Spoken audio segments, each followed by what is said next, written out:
Hello, everyone, and welcome in to another episode of Hunt a Killer. I'm Strange Tangent, joined by the amazing Red Panda, aka Mrs. Strange.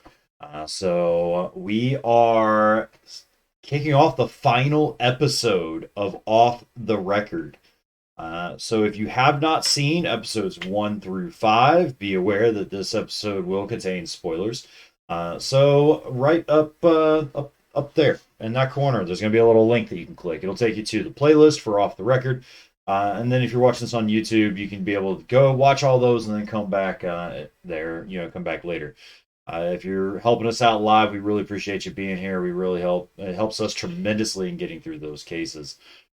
So we have, let's see where we're at. So we had started with 6 suspects. You can see them above my head right over here if I don't hit myself.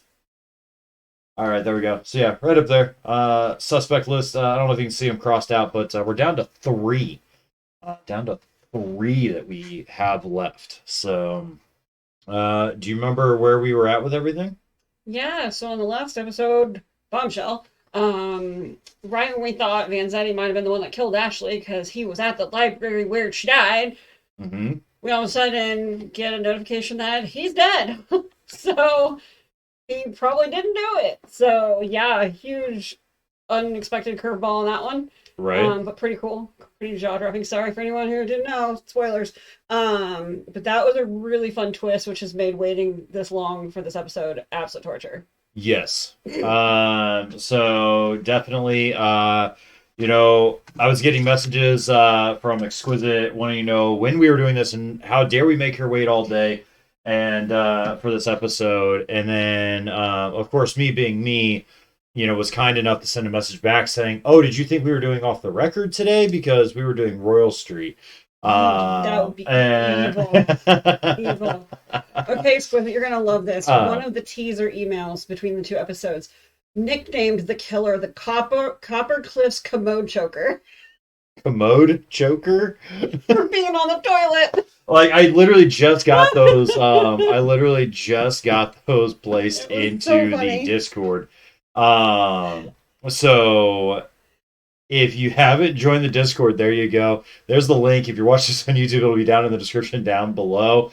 And if you want to check out those teaser emails that came between episodes, those are in a specific thread so that you won't ruin or, cause yourself to have any spoilers beyond, those episodes. So we do a pretty great job of keeping everything separated. So no matter where you're at, if you're doing this case yourself and you're just looking for help along the way, that Discord is great. We've got everything, like I said, everything separated so that you don't end up looking at stuff from an episode that you're not on yet. All right. I knew you would love that as well. Right? So thank you. Yeah, the commode. Honestly, that last good or high fences or whatever it was thread was just really funny. Right. Because someone didn't understand what ROML means, and I'll leave it up to y'all. Or what is it? ROFL or something. Yeah. Yeah, rolling on the floor laughing. Yeah. And it was so funny because they thought it had to do with Satan. So someone's like, "Be on, Satan." So I'm wondering then, did they spell? Because I didn't get a chance to read it all. I saw them, I got them posted in, but I haven't got a chance to actually go through and read them. I wonder if they spelled killer with a C instead of a K, so it would be 4 C's. It was commode choker, so that it was a CH. Yeah, like commode choker. Yeah, like Copper Cliffs commode choker. So like literally. Oh, okay, choker. I thought you said killer. Okay. And I might have in my excitement Cliffs, to tell Exquisite. Copper Cliffs commode choker. So the 4 C's again. We're seeing this pretty much almost in every episode. So right, exactly. Like, yeah. All right. So this is what we got. We've got our box here with some evidence for this episode. We've got we've pretty much caught up. I don't think there's anything that we missed on the catch up, but we definitely need to learn the true identity of the killer before it's too late. I believe it looks like we've got a message from Franny in the Keep Safe Pro site saying, "Hey, sorry I'm a bit over caffeinated on a coffee bender to catch up at work and trying to catch our killer.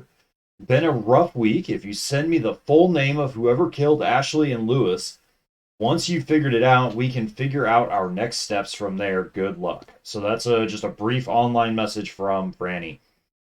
Aota, hello, welcome in. All right. So let's take a look at evidence. So yeah, let's see what we have in the box. Dun, dun, dun. All right. There's something heavy in here. Okay. Lots of heavies. So- Oh, sweet! It's a pen! There Oh my you God, go. that's so funny. Now I want to know what Control F does on a keyboard. Find. Oh, Control okay, F on a okay. Windows keyboard anyway. We're so is, close, I know we are. so you can Okay. search. Okay, Yeah, you cool. can find something within a For all the things document. I know, that is one I did not know, so cool. Yeah. And all this time I've been going up to the Word document and finding the little search magnifier glass guy. Oh Is it yeah, cool no. that I can hit yeah, that? yeah, Control F. Hate you. Yeah. Not cool. Alright, All right. more of this, which honestly I'm not gonna miss this part. This is That- absolute yeah. chaos in a way that my brain does not enjoy. Yeah, I it has can't. been just a little bit of chaos So, with that. but my God, that is a lot of stuff we gotta Mhm. figure out. Goofy. Yeah, Okay. no. So it looks like, yeah, so we've got the letter from Franny. All right, I've already got ideas on that. Moving on. All All right. right. Don't open Got it it. until you. Go ahead. Don't open it until you get my say so over keep safe. Okay. Okay, we will not touch. So that. we have an envelope That's that pretty. tells us not to touch it, not to open it until she says to do so. That's kind of neat. Okay. So That's that's actually really Reggie's flower. Yeah, that's really pretty. Okay. They have the weirdest things that come in some of these. I just love it. All right, so Reggie's paper again. Okay. Interesting. Ooh, Okay. Reggie's an artist. So looks like and with a drawing on the back. No, I'm getting ready to post it. Oh, interesting. We have another copy of the autopsy report. With That probably more notes or something. that is Lewis's autopsy. Oh, okay. That makes more sense. Mhm. I didn't want to get all up in there. That makes sense now. It looks so similar to the other one from barely. Yeah, flipping yeah. through So it. that would be Lewis's autopsy. Yeah, if I just read, very key things like the age and the sex would Mhm. include me in there a little bit. That's funny. I got Right. excited thinking someone had added notes to it that were going to help us out. Right? Okay, so then we got to All figure out how he died. And then he got choked based on the jokes that everyone in the community was jabbering about. Right? Yeah, exactly. Okay. Okay, what else do we have? Oh, this is interesting. So, Some digital evidence. So Yeah. evidence note. yeah. Okay. So interesting because they had the same format with one of Reggie's letters too to Beth, or not to Beth, wrong episode, sorry, to Ashley the day she died. Oh, There was a okay. note saying I left your food in the freezer, all that jazz. Oh, yeah, yeah, that's Yeah. right. Wrote name and ketchup. Yeah, we didn't get started sooner with it because I've been in the other room cramming. Right? All right, let's see. We got more Judy emails to Harry, it looks like. Oh my God, this is going to be a long one. From the week of Ash's murder. Cool, lots of drugs. Okay, Yay. so that's going to be the controlled substance records. We means have we're gonna email have to- thread. Next, we're going to have to uh, probably figure out who had access to the drug that killed her. Or not Yeah. killed her, but that they tried to stage her death with. Oh, yeah. Yeah. From the overdose stuff. Yeah. Okay. So that'll be interesting. I have to relook at that though. I don't remember which drug that was, so we'll have to look at that. Yeah. Cool. And fingerprints. Oh.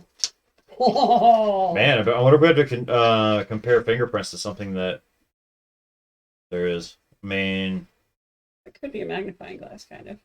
maybe. I wonder if there's a fingerprint on the pin. This pen? The pin. The pin. Oh. The Control F pin that you were so excited about. When I hear word pen, I think writing in pencil. Sorry. Good Lord, I'm so gullible sometimes. It's ridiculous. Okay, super excited about this. I don't know why, but excited about the latents because there was a partial latent on Ashley. Okay. Yep, So- that's yep. And then we got shot list. Okay. Could this mean like a Uh, documentary? yeah, from the Okay, documentary. okay. Yep. So that's the documentary materials. HR staring out window. Pan left. exiting office. Right. Sorry. Woo! That's then... Oh, hey, photos. What are the bets? Those are going to come into play. Right. Oh, look, he's the cool guy. He looks frumpy in a chair. Sorry. Moving on. Okay. And then what else we got? Looking out a window. Sorry, that was what I just read about. Sorry, got distracted. Focusing on the box. Hey, it's okay. Box. We got a lot in this episode, or a lot that came in this episode. So, and then that looks like that one's labeled as Ashley's gift. To my favorite writer, keep speaking out, Ash from right. R. So it looks like they sent her. Oh, this is so Harry Potter vibes. Oh, nice, a quill. Oh my gosh, that's so neat. Like a quill writing pen. Oh my gosh, there we go. Seriously. Oh, there's like legit like squiggles in there. There's squiggles? There's legit liquid, squiggles liquid, in there? Liquid in there. It's squiggling. That's the sound it makes. That's the sound it makes. I didn't think it would actually have stuff in it. That's On awesome. this episode of The Squiggles. Make fun of my names. What? It sounds like it's supposed to... That sounded like a cartoon name. Kind of does sound like the Wiggles, probably. Yeah, Yeah. exactly. Mm-hmm. Yeah. No, it's just the sound that liquid makes when it squishes around. And moving on. All right. And then that's for our other series that we've been working on of Royal Street. So there we go. Which is actually funny because there was something on this that I have not found anywhere else yet. Oh, nice. Okay. We might be able to add, then we'll add that into episode 4 of Royal Street, I think is what we got next for that. All right. Pretty accurate. So what we're going to do next is... Where's my cookie? Where's my cookie? She seriously thought we opened a cookie box. We are going... because so at the end of if you do the monthly subscriptions in order, so you have to keep in mind, we didn't do any of the Off the Record series at the time that we were receiving them. We kind of just stockpiled them and then decided to do them within Royal Street at the same time, right? So, because we were focusing on, I think we did, a few other cases. Class of 98 and the Hunter's Lodge stuff. Yeah, Class of 98, Hunter's Lodge. Was there another one? Rock, that was before. No, I think that was it, just those two. Yeah. And so in episode 6 of each one of the box set where you got the series, where you're actually getting a monthly subscription, they'll put a teaser in for the next series. So that's what that was because it was episode 6, it would have been the last box that we would have received prior to receiving episode 1 of Royal Street. And so we get a teaser for the Royal Street episodes. All right. I'm just really excited about this pin because I collect pins. I have more 4 pins, so that's super fun. And Hunter Killer hasn't sent us one in a while. I don't think we've gotten many pins since Curtain Call. Yeah, pretty much. Yeah. All right. Why is there oh yeah. Why is there what? I'm delayed in following up with what you were explaining to Exquisite 4 minutes ago. I just squirreled into the situation. Still focused on the pin. Sorry, it's been a week, guys. I'm so sorry. Okay. I am all over the place. So do you want to go over the letter? I'm just trying to figure out. I feel like there's something in this that we need to know, like some secret. I don't know why. Have you looked? Is there something special? I have not looked. Oh, yeah. Nope, it's just legitly a cool gift that Reggie gave the sister. Cool. Okay. And now that you've touched everything, it probably had fingerprints on it. Why would the bad guy touch something that was probably in her office? And we'll find out where the box came from in a minute. Right. Okay, so first up we've got... Did you drop everything in the Discord yet? Let's see if we can get this. I think it's a little bit larger here.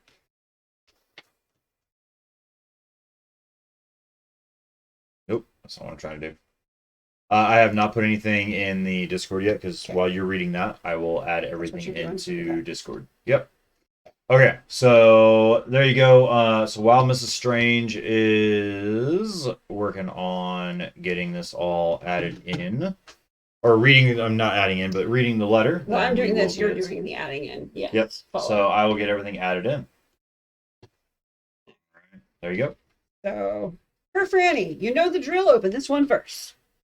Hey there. Ever since Lewis's death, I've been lying low. I'm convinced I'm next. I'm going to work and I'm constantly turning around to watch for anyone coming up behind me. I change my route every day. When I'm done, I come straight home. Reggie does the same. We stay in except to get food. I hate the thought that maybe we got someone else killed. When we thought Lewis was the killer, all I wanted was to see him punished. And then moments later, he really was dead. And we still didn't have justice for Ashley. I feel guilty that maybe we led the killer to him, but how?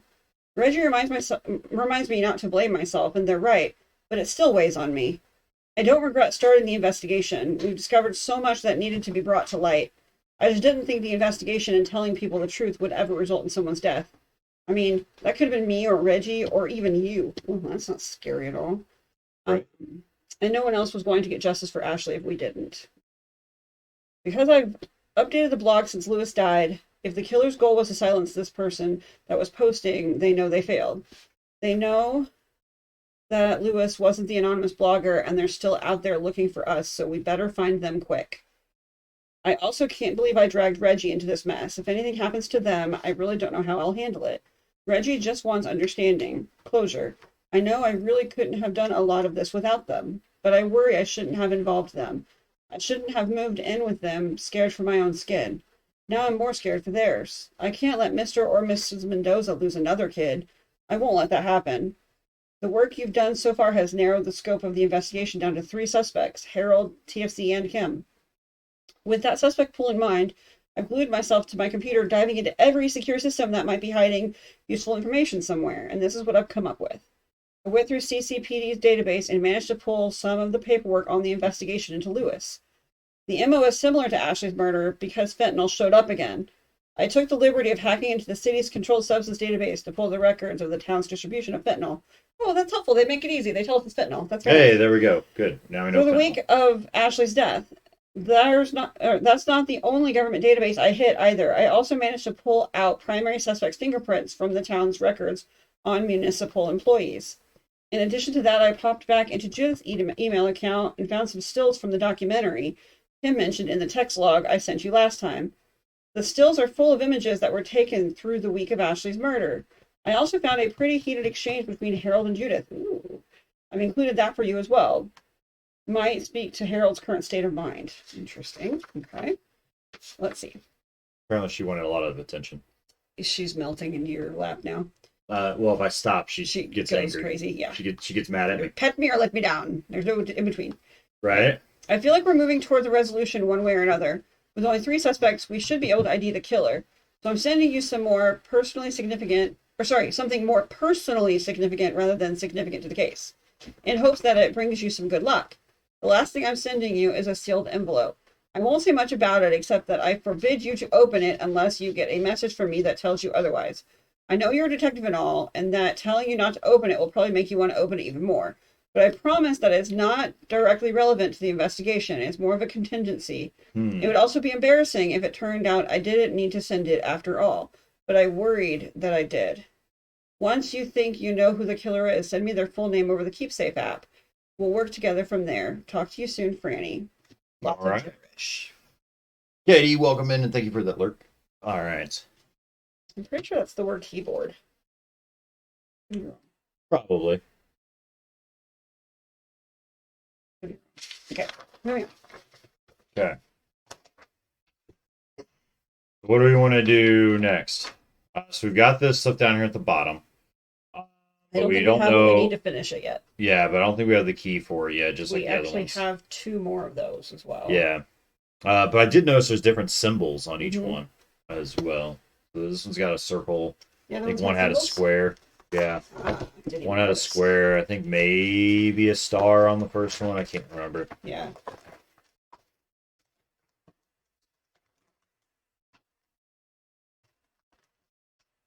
Star. Yeah. Good call. Okay. Good so call. Star on one. I think square was on I think it was the one of them as well. Yeah. Yeah. So, square. Yep. Okay. So let's look at next up. Maybe square is shifted by 4 letters. Maybe star is shifted by 5 letters. Maybe, what's the other one? Circle, you shift it by... Oh, man. By infinity. I got excited. All right. Maybe you shift it by no letters and it's just scrambled, or maybe it's just got the vowels missing or something like that. Yeah, probably. I don't know. I feel like it might be scrambled slightly. Because, like, I want to say keyboard Yeah, join. I don't know. Random very ideas. possible. It'll take us time, but we'll figure it out in a little bit, I think. All I right, think we need more so details to be able to figure it out, unfortunately. And again, it says just in case. So there must be some, like, mhm, weird, like, she thought she was going to die, so she left us her last will or something weird. maybe, Who knows? very All I know is possible. I put the letter over here, everybody. So I did not touch it, open it, or peek at it. It is sealed. There is no opening or tampering, Right? unlike you. Yeah. Hmm. Shall we Okay. continue? Yep, we shall. You want to do Reggie's letter? Do you want me to? So, let's see. I can pull up the. I can pull up the typed version. It's so much more helpful. It's very Yeah. pretty penmanship. It's just, Okay. it's such a weird mixture of squishy writing and scribbles. Right. Okay. So it says. I don't know what to do. Let's see here. So it's written. This is written by Reggie. Hi, Detective. The past few days and weeks have been tough. I'm terrified. We're terrified.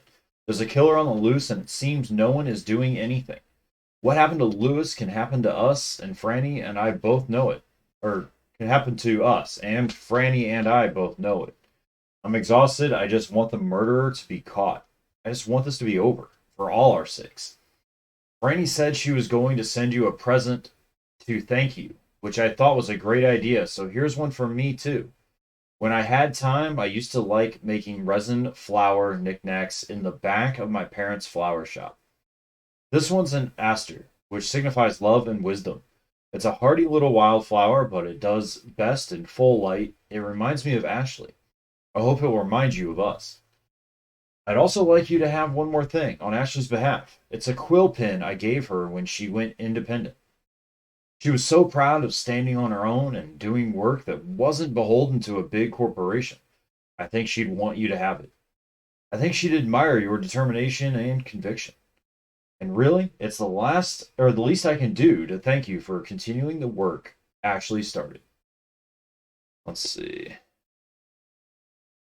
Scroll down on this a little bit. There we go. Franny thinks we're moving towards some sort of end game. I hope she's right, but I'm not sure. If you can do it, if you can find justice for Ash, then it'll be like she's back with us. This will all have been worth it. Be safe, Reggie. And then on the back of Reggie's letter is a yellow bird that flies the coop. Would that be a canary? Maybe. I don't know. Yeah. Very possible. Oh god, I it's don't gonna be a see big episode. any like writing or anything anywhere with it, like hidden writing or anything. At least not on the digital version. Anything right there. Yeah. Okay. This looks like the birds float the coop or the canaries float the coop or something. I don't know. Right. Maybe. Okay.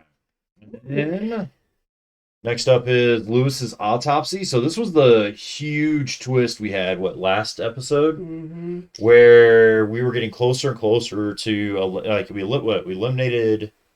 We were working to eliminate a suspect and ended up with getting a notice that Louis Vanzetti had been murdered. Yeah. So Basically, yeah, it was like who was going to be meeting Ashley the night she died, and we figured out it was Lewis. He was one of her secret contacts, spilling the beans on the whole TFC, or not TFC, on the whole Richards campaign, I guess. I don't know. I think he was trying to take them all down, to be honest. Oh, probably. But like he had planned on meeting Ash at the library, and she never showed up, and he kind of started to panic and kind of skipped out around 8:10 because he was scared. He didn't know what's going on. Apparently, she was already pretty much killed or almost killed or was being killed while he was there. We don't know. Right. But as a curveball, right when we thought he might have been the guy who had done it, since he was at the site where she died, when we had a news break that showed a letter, like a news article where it was like he had been found dead by his maid. That's right. That's right. But we never got any more information than he was found dead by his maid. So the Copper Cliffs Commode Choker thing was all like hearsay between the two. from Okay. people gossiping in the community, which made you believe that someone probably killed them both because of the similar manner of death. Yeah. Because Ashley was hit on the head, choked to death, and actually killed, and then they injected into her arm the drugs to make it look like a drug overdose, Yep. hoping that no one would look very far. So let's look at then the autopsy and see what we find with Okay. it. You want Sounds to good. read over it? See. Okay. So, deceased adult male in a state of fixed rigor mortis, which suggests the death took place approximately 21 hours before time of examination. Lividity throughout the anterior plane, which is the front of the person's body, suggested the victim died. Never mind. While laying on his front. Sorry, I'm just gonna read it. That sounds better. Right. Perimortem bruising and 9 puncture wounds present in the right antecubital area, consistent with intravenous drug use. Okay, someone really has no idea how to inject if it took them 9 times. That's ridiculous. Right. So, anyway, perimortem blunt force trauma to the left side of the skull, which likely contributed to, though did not cause, the decedent's death. Okay. That's interesting. So was he choked or not? Okay, yeah, there we go. Okay. Blunt force trauma to the left side of the skull. Okay. So cerebral hypoxia, which is a lack of brain to the or oxygen to the brain, either suppression or unconscious breathing regulation. Okay, so A, he either was overdosed, or B, he was hit so hard that his body stopped being able to breathe, like his brain didn't remember to support itself, basically. Yeah. So that's interesting. Okay. All right. Because Ashley was hit on the back of the head, I believe. Right. So let's see. So he was 34, 6'3", 300 pounds, bald, brown eyes. Let's see. Oh, so he had a pair of Yeah, that white would be socks off as on. well. Exquisite. I agree. What's up? Or it's supposed to look like he took 9 doses Yeah. of the drug, which is off as well. But even if that was the case, you were setting the stage up. Junkies can hit their marks pretty easily. They don't take 9 times to do it. And if you put 9 holes in there right at that same time, they're going to all have the same amount of bruising. So it's going to be obvious that it took 9 times in that moment. Anyone who's like a legit junkie won't be doing that. That just makes it look more suspicious than anything else. Like their attempt to stage it just made it look more shifty and more like a murder than ever. Right. In my opinion, anyway. Oh, sorry. I was reading through the clothing. And stuff. Oh, yeah. No. Because again, so he was found in clothing. Right. He had his wallet on it, which I thought was kind of interesting. Because he was dead in his home. So that's kind of interesting that he was fully dressed and dead in his home. All his money was still in there. Money was in there. Oh, there's a Copper Cliffs canary. Copper Cliffs Canaries t-shirt. Okay. Okay, so that's probably a canary. Okay. Gold necklace. A crucifix and a rubber tube tied to the bicep, which could have been a get plant. We don't know. I mean, he could have become a drug addict in prison. We don't know. Technically, he could have become. I'm just not convinced based on the 9 part. That's just weird. Well, it matches the same MO as Ashley. Mm-hmm.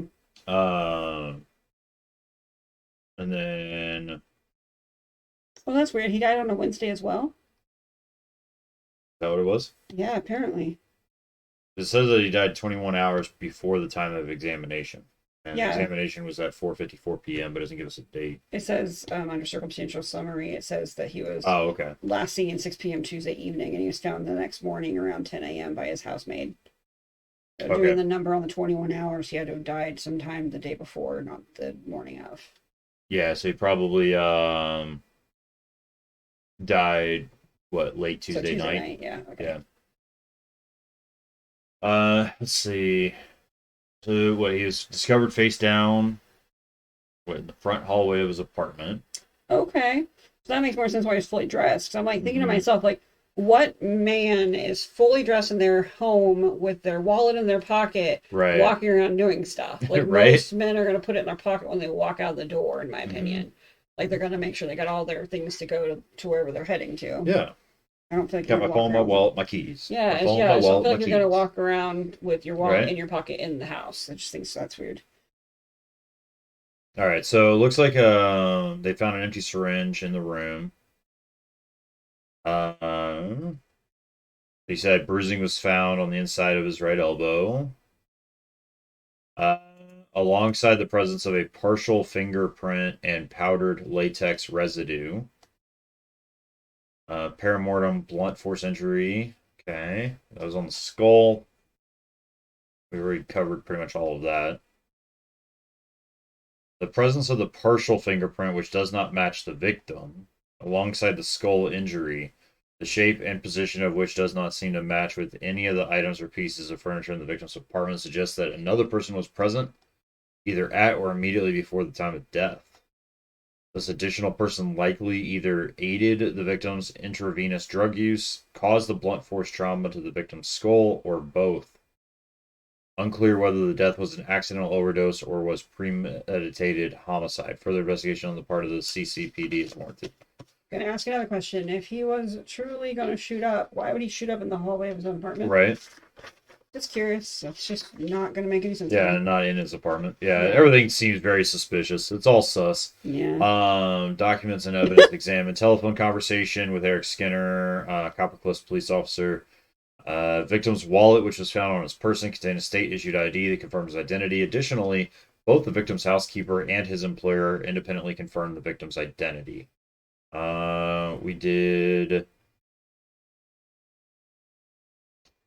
They've got an external examination as well. Where's that at? Huh? Where's that at? Right here. Oh, gotcha. Okay. So external examination, the descendant was a well-developed and well-nourished African-American male. The body length is 6'3" from crown to sole, and its weight is 300 pounds. There is a slight blue discoloration to the lips and skin and a heavy dilation of both pupils, both symptoms consistent with opioid overdose. There's a tattoo on the body's proximal left pectoral area that reads Psalm 69:33. There's healed scar tissue present on the superior dorsum. Where's the dorsum? Dorsum's usually on the back at some point. It's like a dorsal fin thing, but I'm assuming it's on his backside somewhere. Okay. So the left distal abdominal area, also scar tissue, and right proximal crural area. Injuries associated with these scars have healed entirely and did not contribute to the cause of death. There are gold fillings present in the lower left and upper right. All right. And then I have the Psalm 69:33 verse.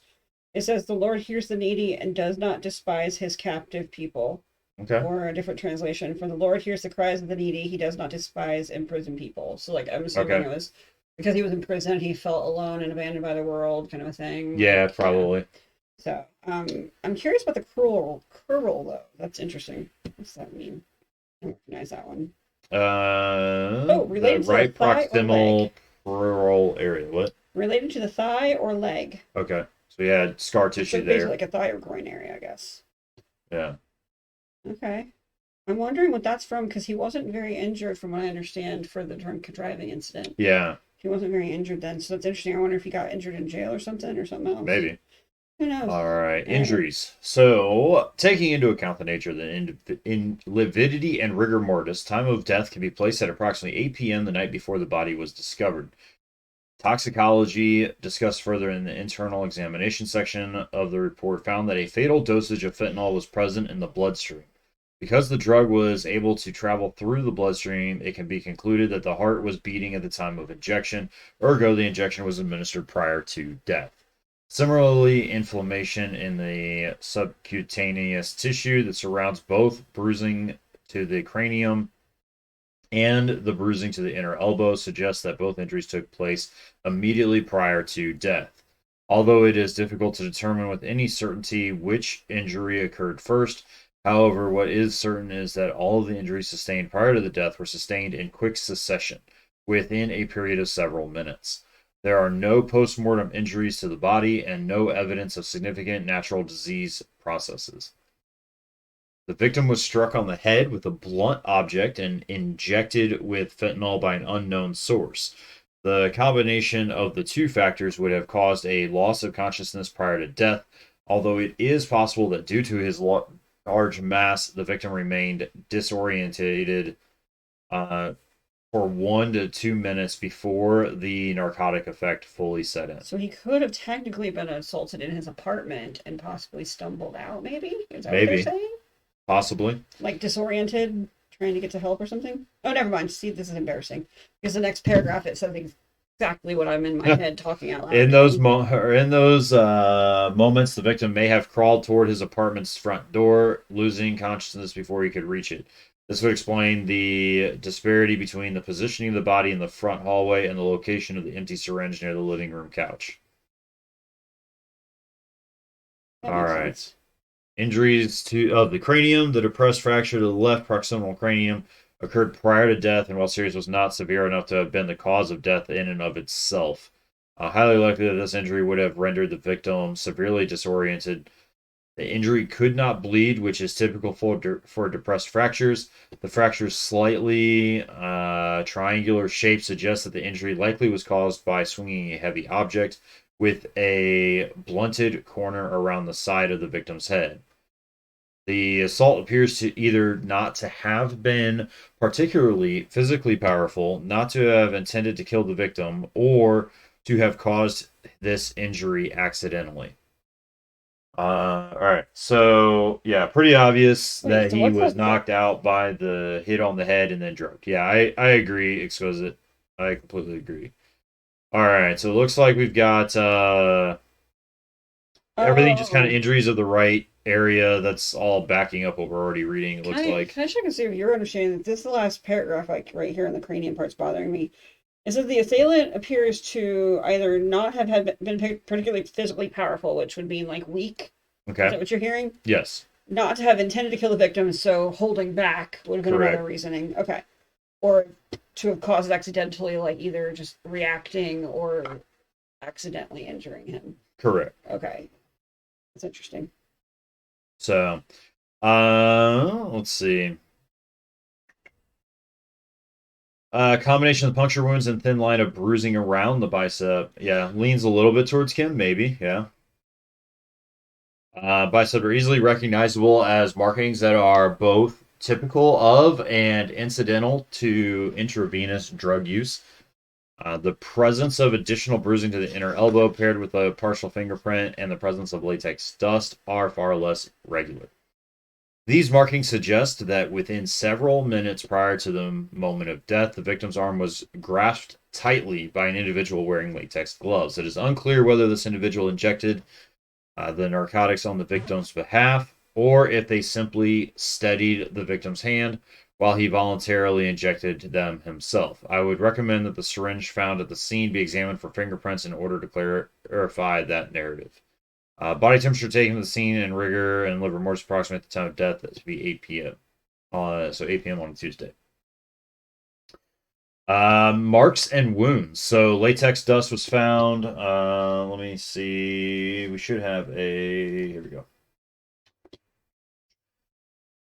Latex dust found throughout area, but especially concentrated around area of fingerprint, suggesting that the person who left the fingerprint wore latex gloves. Partial fingerprint that does not match the victim found in right antecubital area. So this is the fingerprint right there that we're looking at, and then we know that we have paperwork of some fingerprints as well. Do we think that it's the same fingerprint as the autopsy from Ashley? Possibly. It's hard to say yet. Okay. Ironically, they're missing different pieces of detail. Like this is the lower half and that's the upper half almost. Okay. The one thing you don't see is the swirls or spirals right here that would matter. So it's hard to say. So we've got on the autopsy marking the depressed fracture of the skull. We've got the cluster, right? I almost forgot about that fingerprint in that previous autopsy as well. The cluster of the bruising. You've also got I'm not the understanding about the little 3-line bruising below the tourniquet marking. Those are interesting to me. this.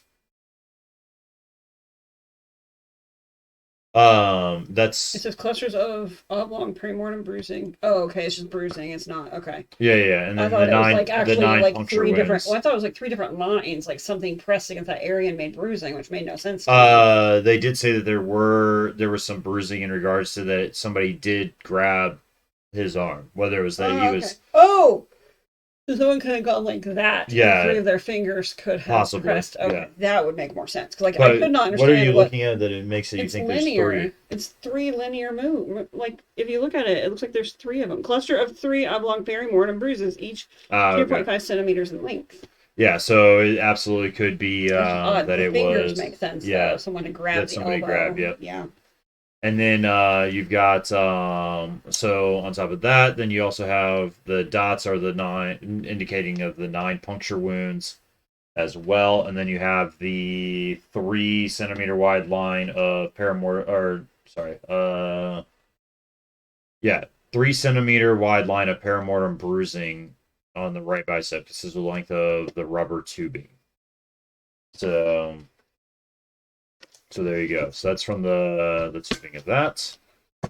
You've got more as well. We've got internal examination is the final page. So we've got the preliminary toxicology. We know that there was fentanyl. Blood samples tested negative for anything else. It looks like body cavities. So the body was opened using standard Y incision.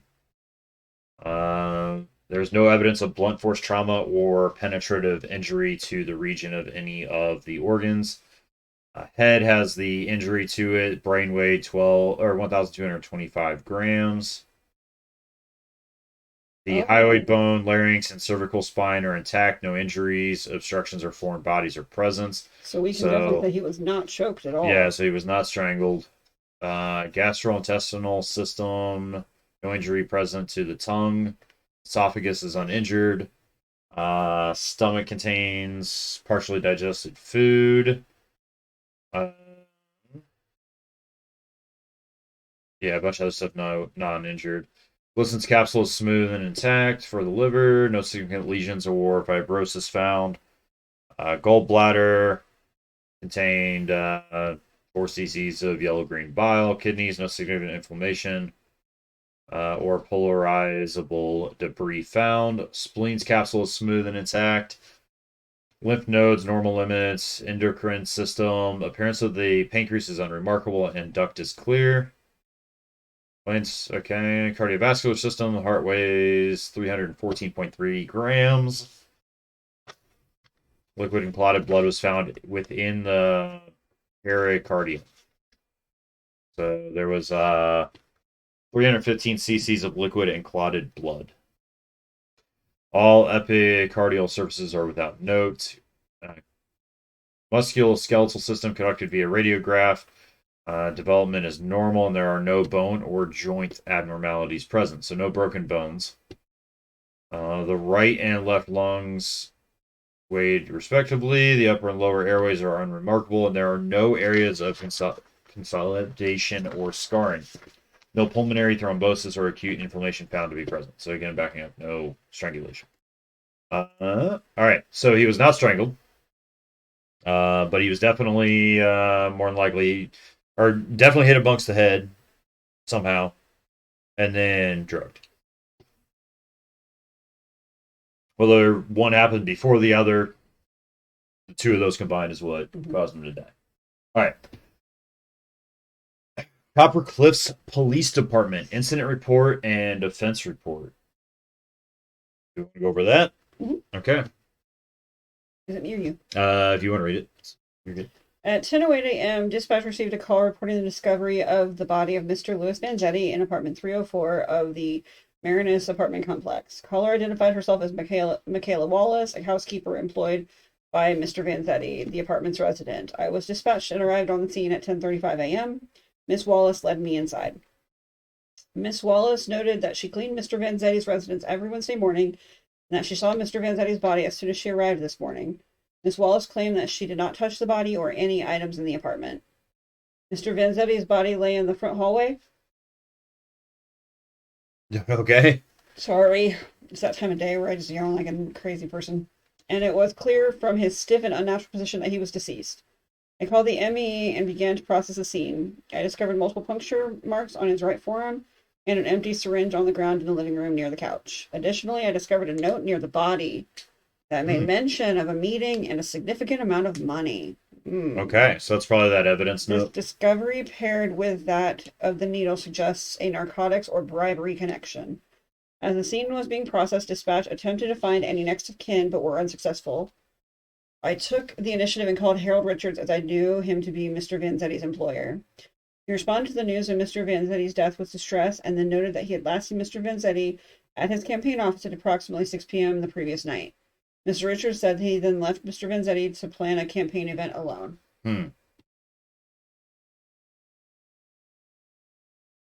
Mr. Richards noted that the event Mr. Vanzetti was coordinating had been a debate between Mr. Richards and Mr. Cross, and that Mr. Vanzetti may have been in contact with Mr. Cross's office last night. I called Mr. Cross's office and spoke to Miss Kim Barton, who said she stopped by Mr. Richards' office at noon on Tuesday to drop off paperwork on behalf of her employer, but that she did not see Mr. Vanzetti as he was out of the office. I asked to speak to Mayor Cross, and Miss Barton conferenced him into the call. Miss Cross said that he spent Tuesday playing racquetball and meeting donors at the Copper Cliffs Country Club before retiring home by himself. The victim's belongings will be marked and bagged as evidence following a routine autopsy. So, in regards to the murder of Vanzetti, Cross doesn't have an alibi for that. Richards doesn't really, I mean, it would have to be backed up by Mrs. Richards if he was at home. What time did he say he was playing racquetball? It just says that he spent Tuesday playing racquetball and meeting donors at the Cliffs Country Club before retiring home. Okay. It doesn't say. Racquetball is only offered between 4:30 and 5:30. That's why I was curious. Oh, okay.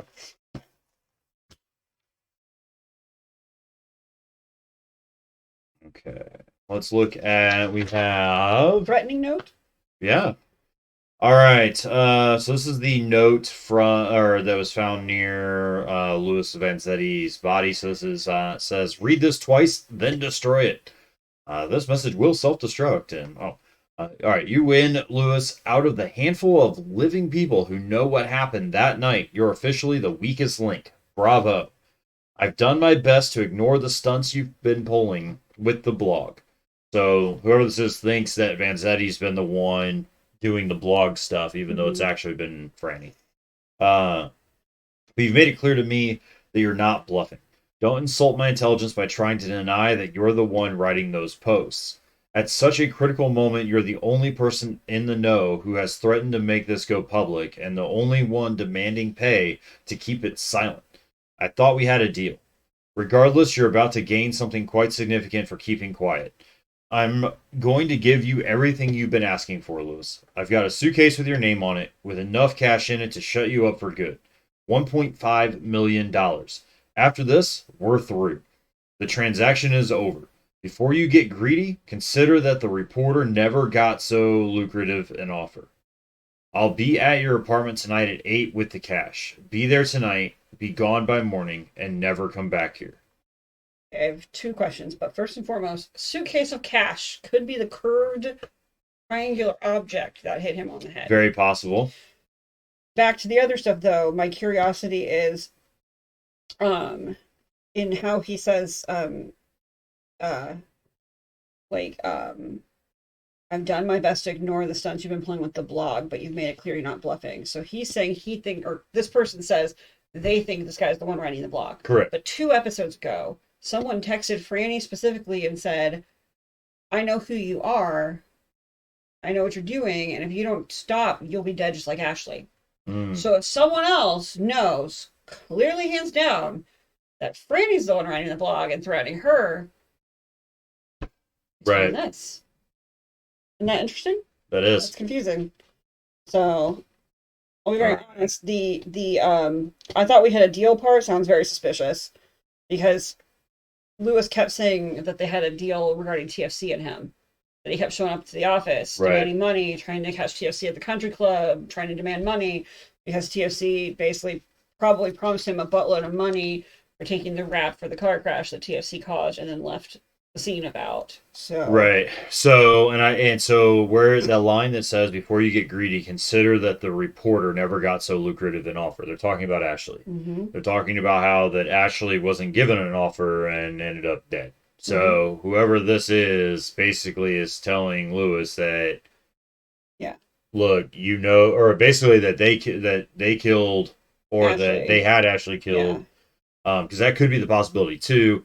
Is that if we're looking at the possibility that it could be Kim, it could be that Kim did it, but was asked, or that I just almost feel like TFC it's two knew different about it or killers something, right? Like it's just weird to me right So, now. Yeah. yeah, Well, my issue. it could be. It could be that somebody killed Ashley, Yeah. and then because of all this stuff going on, Yeah. and then somebody else is wrapping up loose ends, thinking it's loose ends. Yeah. Because I feel like Kim could have like killed Ashley or something, and then TFC is the one trying to buy off Lewis. Yeah. And then Lewis and him got in an And argument Kim and Lewis something. may have not talked about that. Kim knows who is doing the blog either. Yeah. So she may have kept that to herself, trying to fix it like she is. She's the fixer, basically, of the political campaign.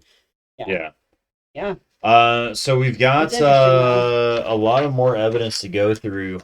We still got. I wonder why they said read this twice and then destroy it. That's odd. Yeah, I don't know. Probably because it's like to help drive it home that it's making a threat. Yeah, it's basically like this is an offer, but it's not really an offer. It's take it or die. Yeah, exactly. Gotcha. So, this is let's see, email between Harry and Judy, it looks like. Yeah, so Judith wife. Richards, yeah. All right. So, Judy, could you please swing by the office later this afternoon to stuff some envelopes with me? Volunteers fell through. Harold, are you kidding me? I put everything on the line for this campaign. Everything. My contacts, our money, our private life, and you flush it all away, covering up for your... What is that? Dalliances? Yeah. Dalliances? Your buddy and the opposing candidate. And now you want me to stuff some damn envelopes? I'm done forcing smiles for you. I'm done keeping your campaign afloat. This boat would have sunk ages ago if it wasn't for me, and I am done. When this is over, this is over. Get it? Dalliance means play, entry, or play acting, or the act of flirtation. Okay. Lacking seriousness or importance. Being a schmoozer. I think it's kind of what I would take it as. All right, Judy, you're right. You're the backbone of my life and this campaign. You've been single-handedly pulling us out of the messes that I get us into, and I am so grateful for that. I know that what I did with the campaign funds was wrong. Oh, so we did pay off the ex-baby mama. Mm-hmm. Yeah, so Exquisite was grabbed it, yeah, saying his screwing around and cheating. But I needed to keep Beatrice quiet. After the election was over, the money was going to stop. I swear that on my father's grave. I'm sorry that I lied. I'm sorry that I cheated. You never should have had to deal with either. If you give me until the end of the election, I can turn this around for us. Whoever is posting on that blog is taking care of Thomas. If I can show I'm not as bad as him, I think I can win this thing. I know you're at your breaking point. We just need to push through for a little while longer. As soon as the election is over, we'll work out something special for you. Until then, please just show me a little more patience, even if I don't deserve it. I'll make it up to you, I swear. I can't stand the thought of losing you. All my love, H. And then Judith responding back with, I'll wait until election day, but we both know you're not going to win. I hope you don't. You're a selfish, lazy, entitled brat who would be just as bad for CC as TFC is. Being the mayor is not what you need. What you need is to be a good husband and father. We can talk more when you get home. If you really want to make an impression on me that you're willing to change, then for once you'll help Jude and Harriet with their homework. Run the dishwasher and finally fix the damn clock in the study. After all these months, it's still 2 hours fast. All right. Oh, apparently I gotta have a 7-day trial to rotate this. Well, that's stupid. I thought for sure there'd be a photo of a clock in here somewhere, but I don't see one. Okay. Oh. Oh, wait. No, there is a clock in here. Crap, I can't see it, though. Sorry. As soon as she said something about clock being so many hours fast. Is there one? Oh my god, my eyes. I can't. I think it says 10, but I don't know. Which one? That one right there. It's a digital clock. Yeah, it looks like it says 10. Okay, so that means 2 hours fast, so that was really 8 p.m. Okay. Yeah. That might matter at some point. I'm suspecting. Yeah. Oh no, Okay. just that clued me in something about that. It just seemed out of nowhere. So I was like, photos of Right. studies. Let's see. I appreciate that, Whimsy. If you wanna, do you wanna load that into Discord? Oh, I appreciate it. If you maybe haven't done that already. Let's see. Episode 6. There we go. I don't know if it'll let you like resave it and then upload it. Oh god, all these are fentanyl. All right, I gotta do this on my phone. There's too much of it.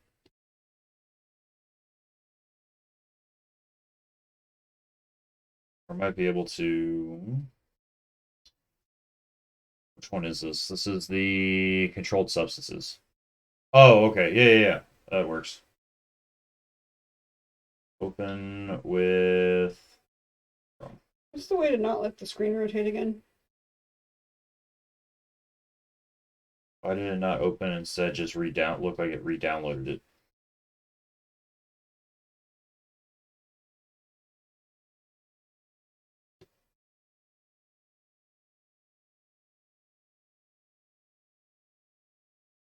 Failed. Insufficient permissions. I don't know. It's not opening it in Chrome. It's like trying to open with Chrome and it's not working. Let's see. Okay. Well, hey, Chad, this file's in the Discord, so if you want to read through it, please feel free. I'll leave that to you to be able to read through. What? That document in front of you. Oh, okay. Because I can't rotate it. That's okay. So, I was actually getting ready to mark on that a little bit. Yeah, because it wants me to like sign up for a trial. Oh, okay. That's fine. All right, so we've got fingerprints as well. Are we doing this document right now, or are we skipping it? What's that? Are we doing this or skipping it? You just said you were. Yeah, I'm letting you read this. Yeah. So while you're reading through that to see what it is, I was gonna read through this. How can I read through this if you're talking? I don't understand. Oh, sorry. You mean like me start looking at this while you talk about the fingerprints? Yeah. That was But you can read through that. If I don't know, there's a lot. There's not like a whole lot. I need to go through and figure out like which ones are lozenges and patches because those don't count. Okay. So you're good. Yeah. So from the week of this is from the week of Ashley's murder. So that's also important to know. Yeah. And then like the organizations of who ordered what. Did it say how many milligrams was in her system by chance? Does anyone know? Oh, I think it was because the document, is the document double-sided or did I somehow... Yeah, the document's double-sided, and so when it scanned it, it did that. Oh, I didn't realize it was double-sided. Poop. Mm-hmm. Do you seriously have any idea, like, what the injectable was? Like, do you know if there was any milligram from, like, how much was in her system? From Ashley? Off the top of my head, I would not be able to tell you now.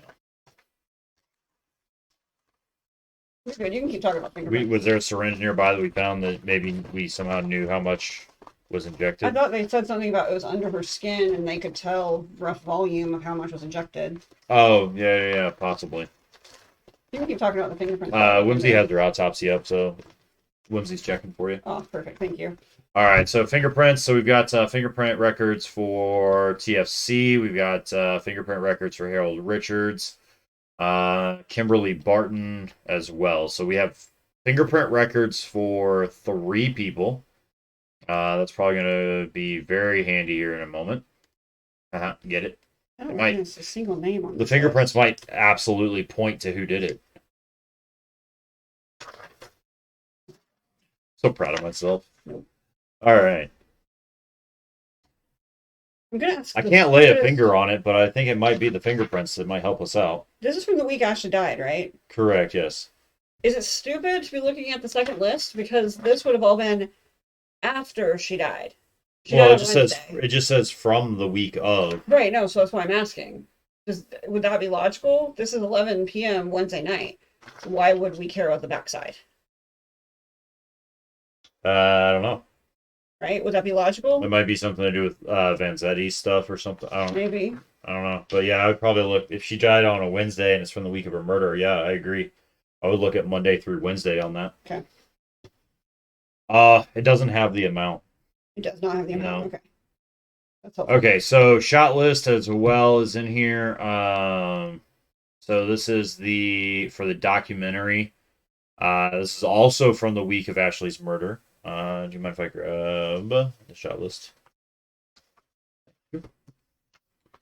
So shot list. This one we know. So these were taken on certain times and dates as well. So or on certain days. So the night of Ashley's murder, we have that clock that you said, shot number 6. Maybe. Yes, Wednesday. So time of death was between 7:45 and 8:15.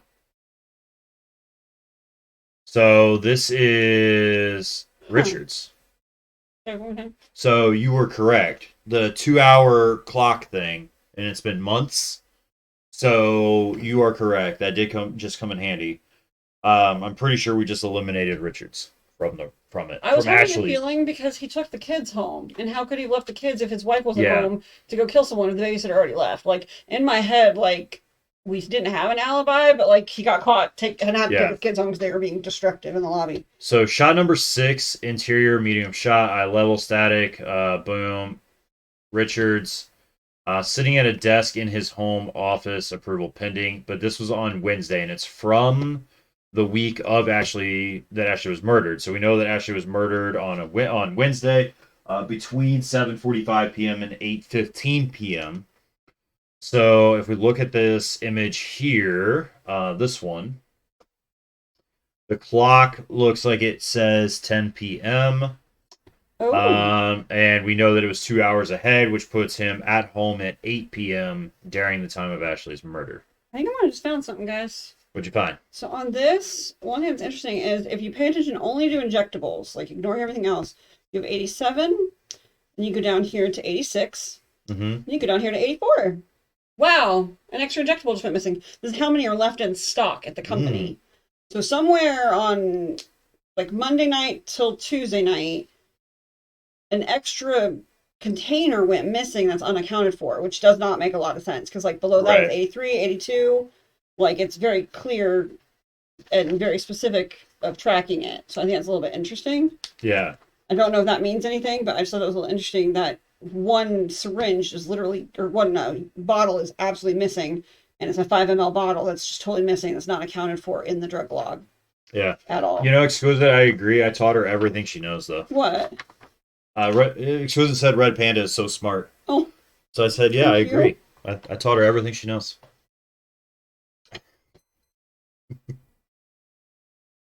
All right. Let's see. We've got Well, that's interesting too. All right. No, she is extremely smart.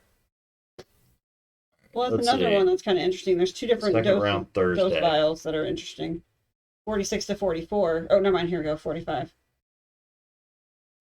So all of these shots that are in here that are of our final 3 suspects. So TFC shot number 4 was taken on Wednesday, but we don't know what time. There's no clock in the image or anything like that. Oh, he's in a room, right? No, Richards is in the room. Richards is the one we just said. No, TFC's in a room somewhere, right? Shot number 4. Oh. Walking through town. TFC walking through town. Okay, sorry. You're okay. I thought you were talking about shot number 4 right there where he's walking through town, so I was confused. Yeah, shot number 4. Okay. Yeah, so... I thought you had your mouse pointed down on shot number 9 and you were pointing to that room, and I was trying to figure out if he's in a room, I can figure it out based on the timeline I made today. No. Okay. So he's walking around town. And that was Wednesday? Look who got a fentanyl patch when unit number 85 went missing. Wait, a patch? Wait, what? Yeah, look who got the fentanyl patch when around the time that 85 went missing.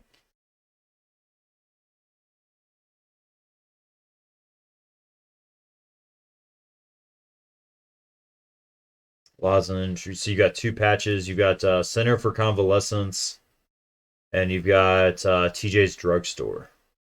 Right, I'm confused. So like 80. So like these are the only 3 between those 2 numbers. Right, and And the 2 that patches are one was a Miranda Hart and lozenge. Mark Manford. Which So one is Williams and the Davis. fentanyl?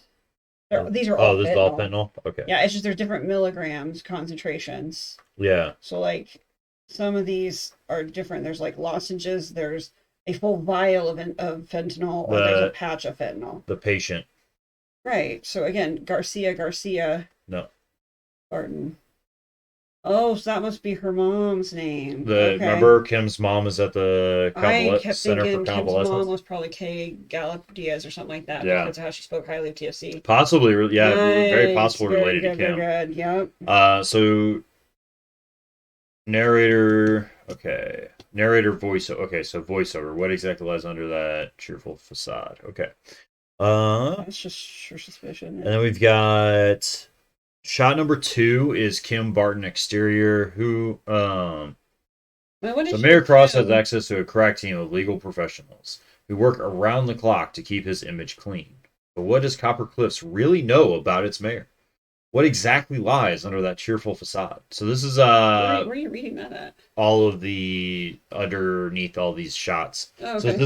this isn't a full. It's not like a documentary. It's a production shot list for a smear campaign ad.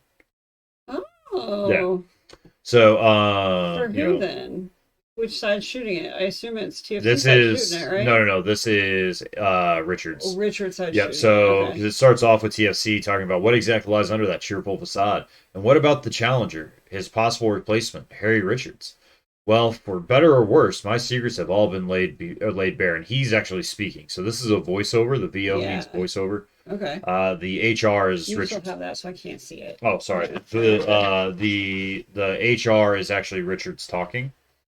So, and then HR voiceover. Cop close has seen all of me, the good and the bad. Soon I'll find out if they like what they've seen. I've made my mistakes and I've learned and grown from them. Isn't that what being a person is all about? Of course, I have regrets. Doesn't everyone? Sure, I could list them all like some jerk, but what does that do for the future? What does that do for anyone? I've worked hard to earn back the trust of my family. Vote for redemption. Vote Richards. Okay, there's a clock behind TFC in this photo. Okay, so shot number 9 is from Thursday. It says pickup shoot second round Thursday. So that's after the Wednesday death. Interesting. But I mean, just looking at him, remember what Franny said a few episodes ago that his hair was out of place? He looks like a holy hot mess. Yeah. If he had done this to Ashley, I feel like he would be trying to be as perfect as possible and present a complete and total it's all good facade and life is great. Like, you know what I mean? Like, that's interesting. I don't know. So for Wednesday, shot number 2 is Kim Barton.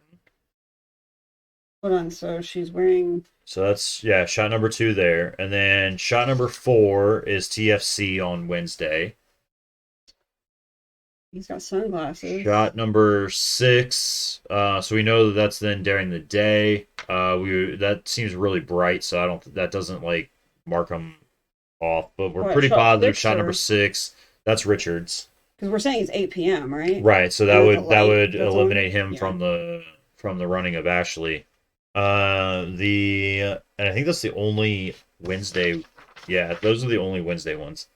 So I think that helps eliminate Richards. We've got the envelope. Don't open it until you get my say so over keep safe. Hopefully it won't even come to that. All right. We've also got these items. We've got a flower from Reggie. We've got the quill as well. So my favorite writer keeps speaking out, Ash R. So from Reggie. And we've got the pin, the Control F. So when was shot 1 taken? Because she's in a different shirt, but she's got the same black blazer on. Thursday.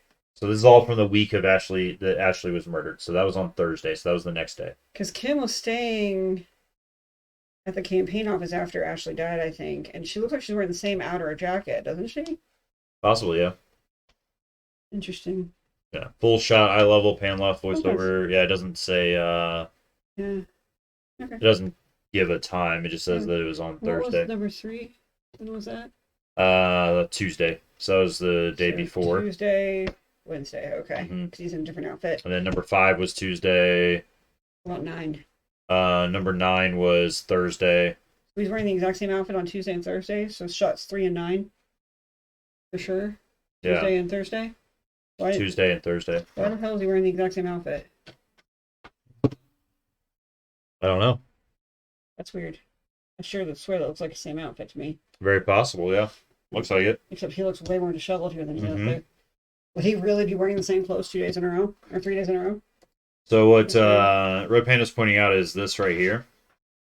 That he's wearing the same shirt and tie. Same clothing. As this shot here. Even his buckle's the same. His belt buckle's brown. Yeah. So this was at a little after 10 p.m. it looks like, or a little after 10 a.m. possibly. We don't know whether it's a.m. or p.m. We can't really. Oh, there's light outside of the window, so it would be a.m. So this would be like at 10 a.m. on Thursday. Which would make total sense because. Oh, wait, never mind. That's Thursday. It was Wednesday. He was at the office until 12, and then he left to go to the country club. So, okay. I find that very interesting. It's probably just because they didn't have enough money to film it every multiple days, but. So there was one more piece of stuff, which is the Copper Cliffs election injection. That was the digital file that was on the Keep Safe site. I'm going to go ahead and start comparing these to Karen because I have a very high suspicion they're going to be hers. Okay. Are you going to do the fingerprint comparisons? I'm going to start working on it while you're talking about that. Yeah. It's going to take a few minutes. Absolutely. Let me get digital file put in here.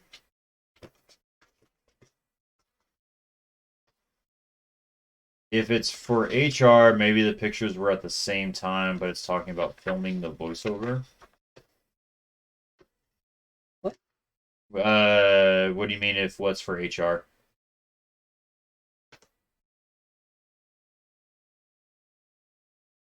Oh, she's saying for Richards, Harold Richards, for Harold Richards' campaign. Well, right, yeah, no, I know that, but if what's for HR? If it's for HR, Harold Richards, the filming of the whole thing, the whole maybe program. They shot video of him on multiple days or on the same day, and they just misnamed it or something. Oh, so you're saying maybe every picture is all at the same time? No, she's just saying maybe the pictures were at the same time. Right, that's what I'm saying. Which pictures though? The two that he's wearing the same outfit. Maybe they got mislabeled. Like one's on one day and one's on a different day. Maybe they mislabeled or something. She's just saying that. Maybe they just shot random footage of him and compiled it later. Possibly. So so maybe it was the same day. Okay. Yeah, is that what you're kind of getting at? When explicit? That's how I'm reading it anyway.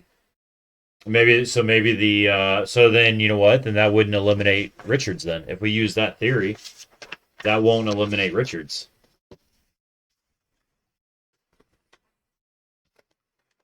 So if you're looking at it says day filmed. It doesn't say date for voiceover. It just says day filmed at the top. So my assumption would mean that that's the day that those pics or that shot that's going to be a moving image, because this is just the still images to lay it out. But there was video with these because it's not just pictures throughout the thing. It was like a video. So it's saying filmed. Day filmed is these days, so I would then assume that this shot is from that day, and that this shot is from the other day. So they weren't taken at the same time. Right, no, I know. I was just saying what Exquisite was trying to say. Oh, okay. Her theory. I was trying to explain. You kept going. You didn't know what HR was. I thought you didn't know. No. Sorry, that wasn't what I didn't know what it was. I knew what HR was. You corrected me, and I got that. Okay. Yeah. Okay. So this was the day filmed. So that's what it was. Exquisite. It was day filmed. All right, so we've got I'll probably had that open twice. Oops. Let's see. Copper Cliffs election injection. Let's see. So TFC is at 35% and tied with Herald at 35%. And undecided is now at 30%. We're down to the wire in the race between the incumbent mayor Thomas Ford Cross and his challenger, the controversial underdog Harold Richards. If it sounds as though we at Election Injection are framing this election as more of a boxing match than as a democratic process, that's because it's starting to feel like one. Hopes and tempers are running high between the supporters of Richards and Cross, with heated debates breaking out across local social media and in person. With voting starting in just a few short weeks and both Richards and Cross losing ground, it looks as though we won't know the results of this race until the actual votes are counted. Both men's fates seem to be tied to their misleading and untruthful involvement in the Copper Cliffs car crash a decade ago, as fresh allegations have flourished about what really happened that night. Complicating matters further is the mysterious death of Richards' campaign manager, Louis Vanzetti, who was also involved in the crash. Both candidates are avoiding the subject. In a press conference this past week, Harold Richards said Copper Cliffs needs a leader who delivers on his promises. As your mayor, I will always work toward what is true, what is just, and what is important. I want to take this time to say thank you to all my loyal supporters. Let's cross out the competition once and for all this election day. TFC refused to comment on the allegations that he might have lied about the Copper Cliffs car crash and his character for the past decade. However, his campaign manager had this to say: "We thank those who support us for their devotion and understanding. We thank those who don't support us for their courage in speaking out. All of you are really just seeking the best for Copper Cliffs. Thomas Ford Cross has been working diligently to deliver this and more to you all. He is a man with guts of copper and heart of gold. Please remember this when you go out to vote. Remember to get out and vote, Copper Cliffs. Your future depends on it." Matthew saying, this is Smith and Stu. I have no idea who to vote for now. Can we just start this whole campaign over with new candidates? Can't wait to see you turn this town around, Harry. I'm so sorry about Mr. Vanzetti, but you'll do him proud once you win. Rick Cobb answering back, LMAO, you're sorry about that loser felon? Can't relate. But I hope Harry does win just so that we can find out what other skeletons he's got in his closet. Bet there's another secret kid or two out there. Judith answering that, saying, I can assure you that there is not. As my personal idol, Eleanor Roosevelt, once said, great minds discuss ideas, average minds discuss events, small minds discuss people. Perhaps you should expand your horizons and look into my husband's ideas. Hell yeah, we want the best for Copper Cliffs. I don't know about the rest of you, but I am tired of these politicians and their lies. That sure ain't what's best, as our Mayor Cross should deliver the truth, always. I don't want to hear from anyone but Cross about this. What really happened the night of the crash? And of course, he's saying he doesn't want to hear from anyone but TFC, and instead Kim Barton answers. We at the Mayor's Campaign Office thank you for your comment. We believe every citizen is entitled to the truth, and that is what we will continue to offer you, the people of Copper Cliffs. Mayor Cross has always been committed to delivering the truth. We are just as concerned as you are about the true goings-on of the night of the crash. As facts become available to us, we promise to report them to you for the good of all of us. Bianca Machado... It looks like absinthe. I've just volunteered to be a poll worker. It'll be interesting to see what the atmosphere there will be like. This election has been so much more hotly debated about than the last few have been. Samantha Morrison.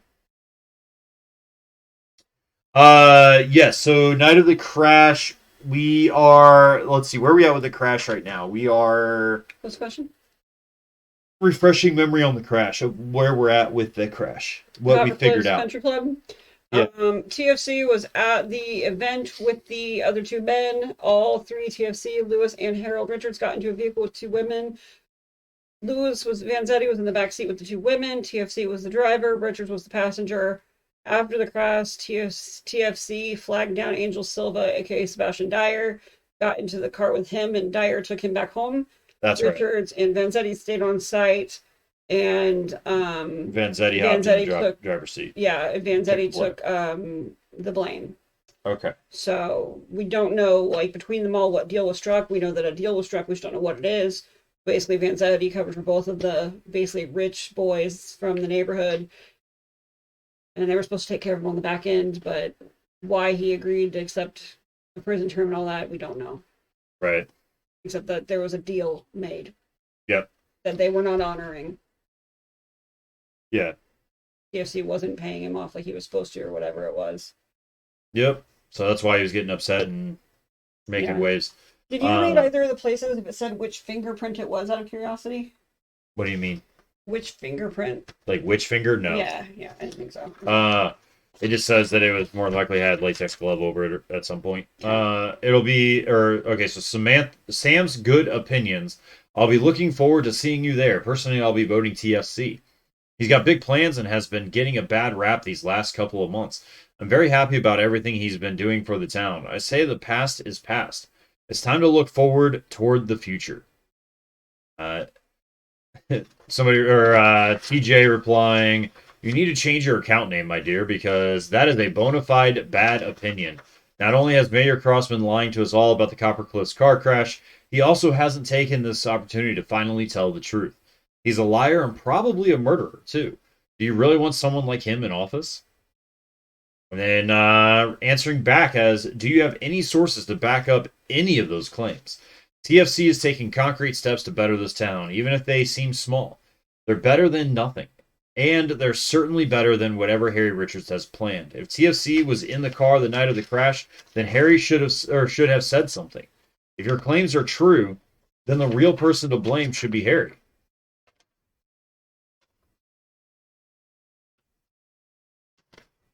Correct. So, because Vanzetti and Harold were like really good friends, the three of them were all friends, but Harold and Vanzetti were like really good friends, like really close friends. I think met on a college campus together. Well, so I think the what was it? The Bachelor auction paper mentioned that like Harold like spoke of Vanzetti like this is a guy who I would basically die for. Mm-hmm. And so the two of them were extremely close. And at the time, our understanding is that like my interpretation of it is at this point is that Harold wasn't interested in politics at the time, but TFC was and was looking at the future of being a mayor and being in charge and yada yada. So Harold and talked to Vanzetti and basically called in a favor and asked for Vanzetti to cover for TFC.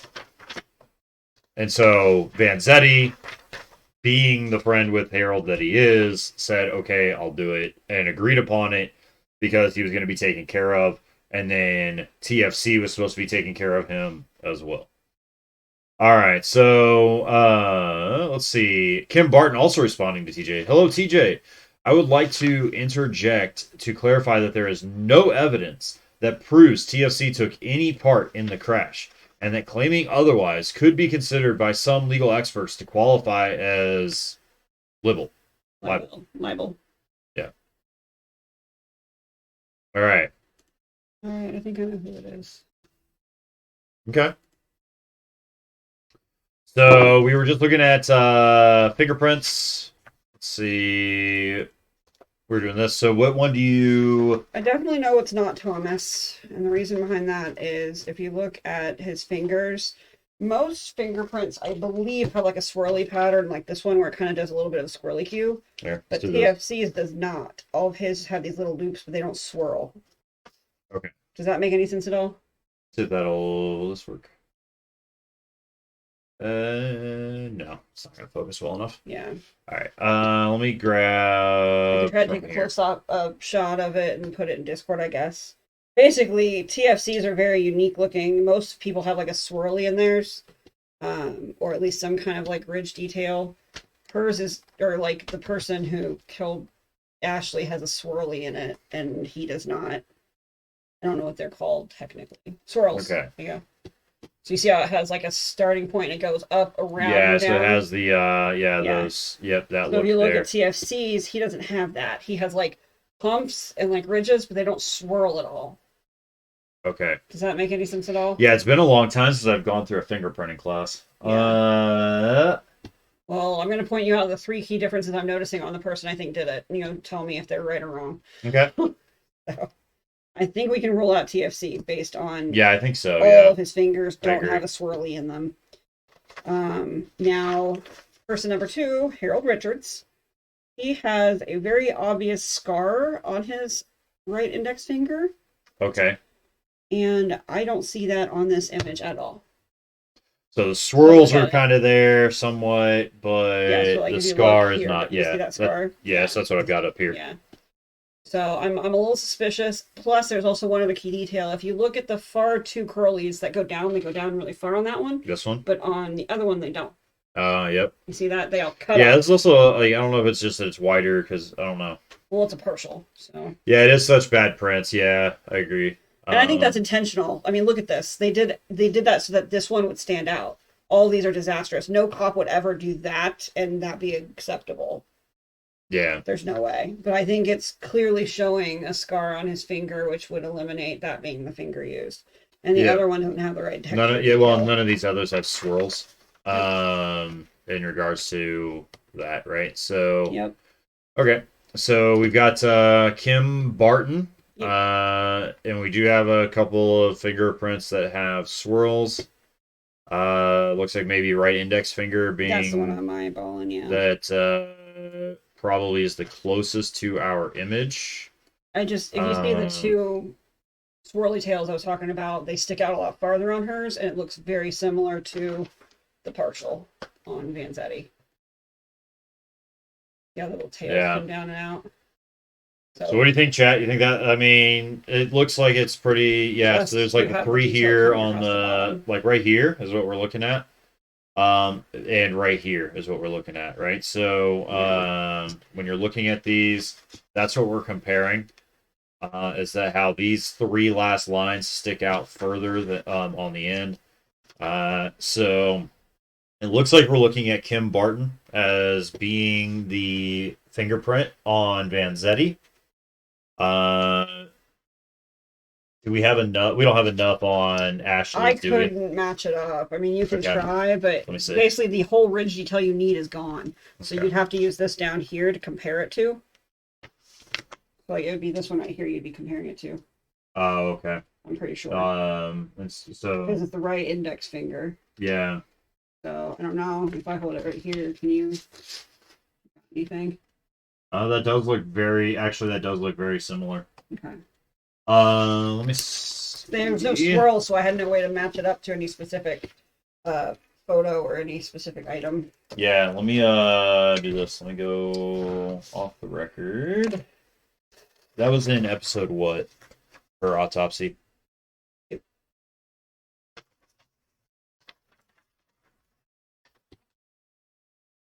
Do we really think this was proving that Harold didn't do it, or do we not think that was proving Harold didn't do it now?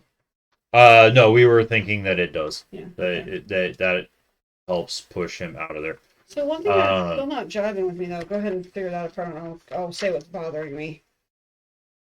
There's one part of this that's really bothering me. Okay. Kim's broke.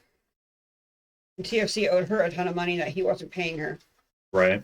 So how the hell did she come up with $1.5 million? Or was that just a ruse to get him out of the place to kill him? This is her. Yeah. So what I'm looking at, channel, you can tell me if you agree or not agree. So I'm looking at this area of the fingerprint that is on the records, and then this is the fingerprint of on the autopsy, the partial. So what I'm more even specifically looking at is an overall pattern right here. So you have this long line here, and then a gap, and then you have a couple of shorter lines with a gap. Now it cuts off here, so I'm not as like exact, but right in where was it at? Right in this area is the same kind of pattern. Like to me, this looks like it is matching enough for me to say that it matches up. And then here's that little jaunt right here. So see, like right here, there's this little like V, Mm-hmm. and then that's also that's like right there.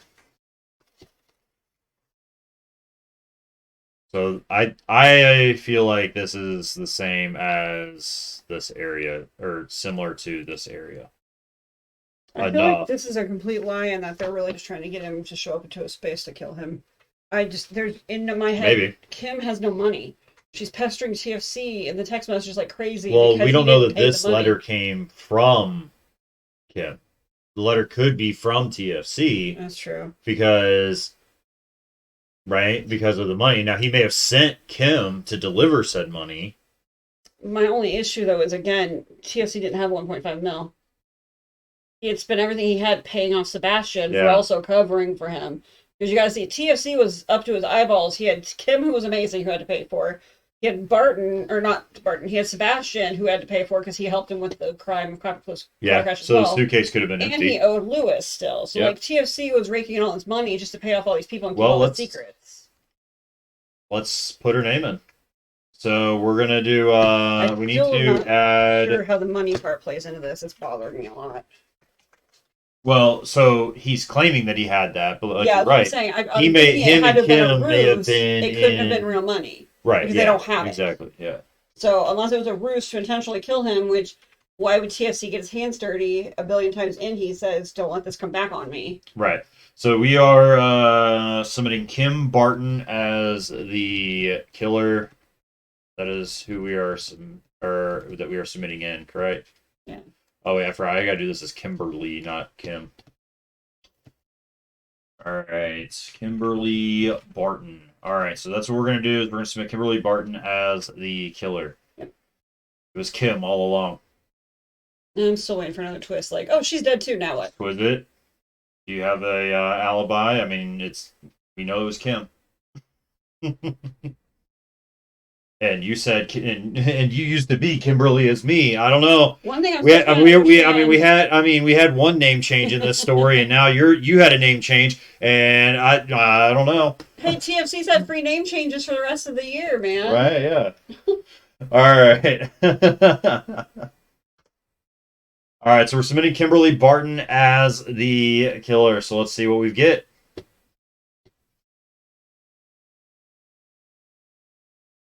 Can you read it? Because I can't read that. It's tiny. I just sent another message, some kind of automated message. Go to the top and read it. Let us all figure out. I'm trying to. Hold on a second. You're scrolling up and down. Right, because I was trying to get to the top of it.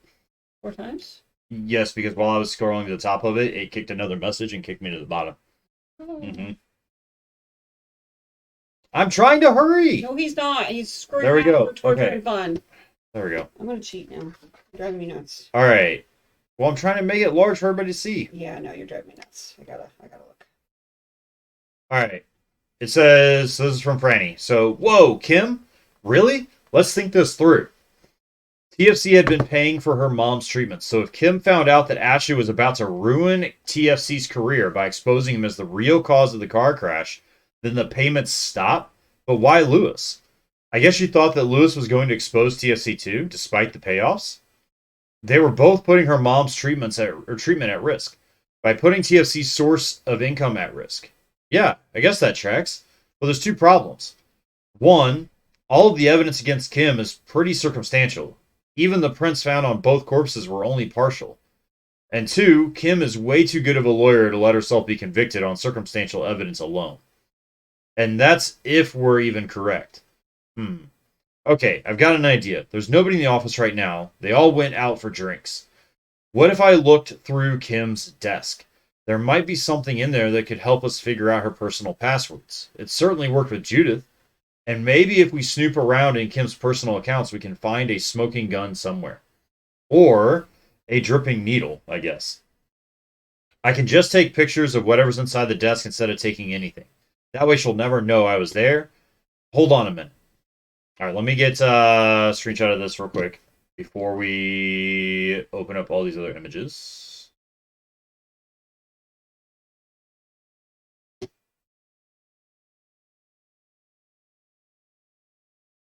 All right. Boom. There's that.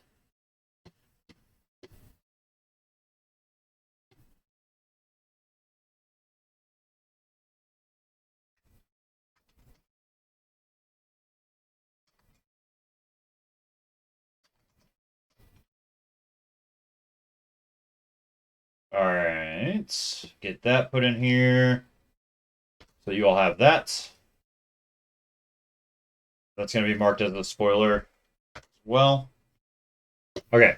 So we have drawer photo number 1.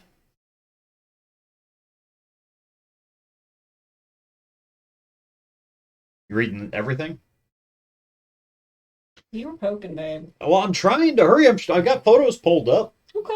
I wasn't poking. I was moving as fast as I could. Sorry, I'm reeling at the moment because like I legitimately was. I actually was. surprising. I actually literally was You're not good. trying to delay anything. I was You sure actually felt trying like to you do were. stuff. I You're apologize. No, you're good. I didn't understand it. Sent an automated message afterwards. That makes Yeah. sense why it pulled Okay. it back down. So So we have a drawer photo 1. So we have notice of debt collection urgent. Please remit payment immediately. So what's get the that number on that? downloaded. Can you see? Total due 175,406. Despite our previous reminders, the above balance remains unpaid. All right. So this is, I'm guessing, from the convalescence. And I'm seeing. Can you read any of the other words to see if that's where it matches? Total due above is marked unpaid on the Center for Center for Convalescence, Convalescence Records and sent to us for collection. Yep. Because TFC wasn't even able to pay some of her payments because he kept paying off Sebastian and other people ahead of her. Correct. Yep. Which that would be maddening. Because you put your whole career and everything on the line for him, and he's put other people ahead of you. Right. Especially losers like Sebastian. Because she always looked at Sebastian as like a loser because she was this educated individual that was capable of anything. Yeah. All right. Messages. There we go. All right. Drawer photo 2. Oh, look at that. So look at that. We got syringes and fentanyl. So something tells me this is getting really shifty. I think this is a setup now. If someone was really and latex gloves. If someone was really the killer, they wouldn't keep the evidence in their locker or their desk. That doesn't make no sense. And honestly, if they were wearing latex gloves, why the fingerprint? That's been bothering me this whole time. You have a glove. They had gloves on at some point. point, and well, probably when they were doing the needle or something, maybe. Maybe, I don't know. And then took it off, and then something happened. I don't know. Especially a lawyer, they would know better. Yeah. Ooh, Miranda Barton. So, purchase contract, King Street, Copper Cliffs, Arizona, contracts management, real estate. Okay. Additional terms. Upon completion of the sale of the property, in addition to agreed upon purchase price, the buyer shall pay the following to Miranda Barton for consultancy services rendered pursuant to purchase, and to Thaddeus, to TFC for consultancy services rendered pursuant to purchase. So TFC was going to sell the land with the forest on it that was supposed to be protected, the Ponderosa Pines. Yep. He was really going to sell out the pines. And was going to give the money to Miranda Barton instead of to Kim. Which is interesting. I wonder why. Yeah, counteroffer is required. Yeah. So. That's weird. Yep. Hmm. Okay. Is that the second one? Yeah, that was the second image. Okay. Drawer 3. Looks like. Okay, so that's like a rubber band. Is that too tiny? On the vial? Maybe. No, like on to the left. Like, is that on the left too tiny to be a tourniquet? It looks like a rubber yeah, band. It looks like just a rubber band. Okay. What's that other device that's like a hole punch? Oh, okay.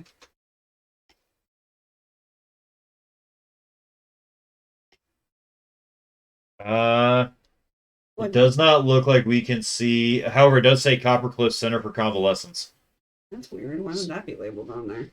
because that's your missing. Right, but that's a fentanyl label made by a company. That company is not making Where's your morphine for them. No, right, but that's a label like on the fentanyl. Like, there's no way a company would make a product with the label for a specific company on their no. label. It's let me find the sheet so I can show you. It's because the patient is at Center for Convalescence. The organization is labeled at the bottom. So that vial is this one here that was for Miranda Barton. No product that a hospital gets or that we get has anybody's name on it except the company who manufactures it. Well, that does not make any sense at all. That's just weird. Like, because that's expensive to create labels, especially for one company. That just does not track at all, and it's not a. So so because there's not a sticker over it for the patient, because it's the organization that's getting it. But again, that's not a sticker put over the fentanyl label. That sticker is part of the fentanyl label. That fentanyl label would have been made by a manufacturer. Okay. It's not tracking. It doesn't make any sense. Like, if it was a sticker over it, that would make more sense. I don't know. Yeah. I mean, I get what they're trying to do. I'm finding that super weird. Yeah, right that's now. Especially with a controlled substance, they're not going to do that. Yeah. So the entire 300 micrograms or mcg. That says 250 on it, though. Well, where's Kim Barton's one? Because Kim Barton was a patch. Kim Barton's one was a patch. But someone stole what I believe to be one of these vials. What's this one? A 250 milligram per 50 ml vial. It's a 5 ml vial. Is that what you got right there? Because that's my suspicion you're going to have. That's what 5 ml. Yeah, 5 ml single dose. Yep. IV or IM use. So yeah, so that's the 2500 that's mcg that. So that's per the 50 ml? one you're missing. Is it that concentration? The 2500? No, 250 instead of 2500. But that's per 50 ml, so 250 per ml would be right. Oh yeah, per 5. Yeah. Okay, so that would be it. Yeah. So yeah. Okay. Let's see. This is more of that purchase agreement for the land, it looks like. Why would Kim put her mom on there? Did she think she was going to jail or something? I don't know. What's the other word? The entire what? Go down as far as you can. Entire something shall be. Entire, yeah, we don't know. There's an unsealed envelope in there. That's interesting. Oop, I wonder what that is. No, this is something that for any sense that I wouldn't have been in. No. There is an unsealed envelope in there. It's not this one, but that is an unsealed envelope. Correct. Yeah. Right. Sorry, you said. I wonder if that's what this is. No. Oh, okay. I said I wonder what that is. I would love to see what that is. Like, I would like to see what's in the unsealed envelope laying right on top of that form. Okay, that makes sense.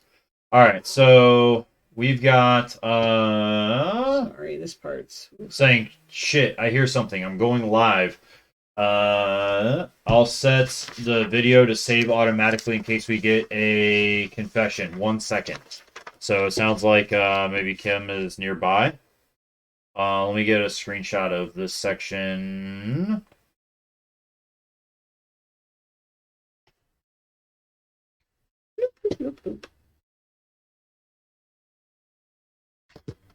Okay, there we go. I had to do the screenshots in 2 parts to get all that message. All right.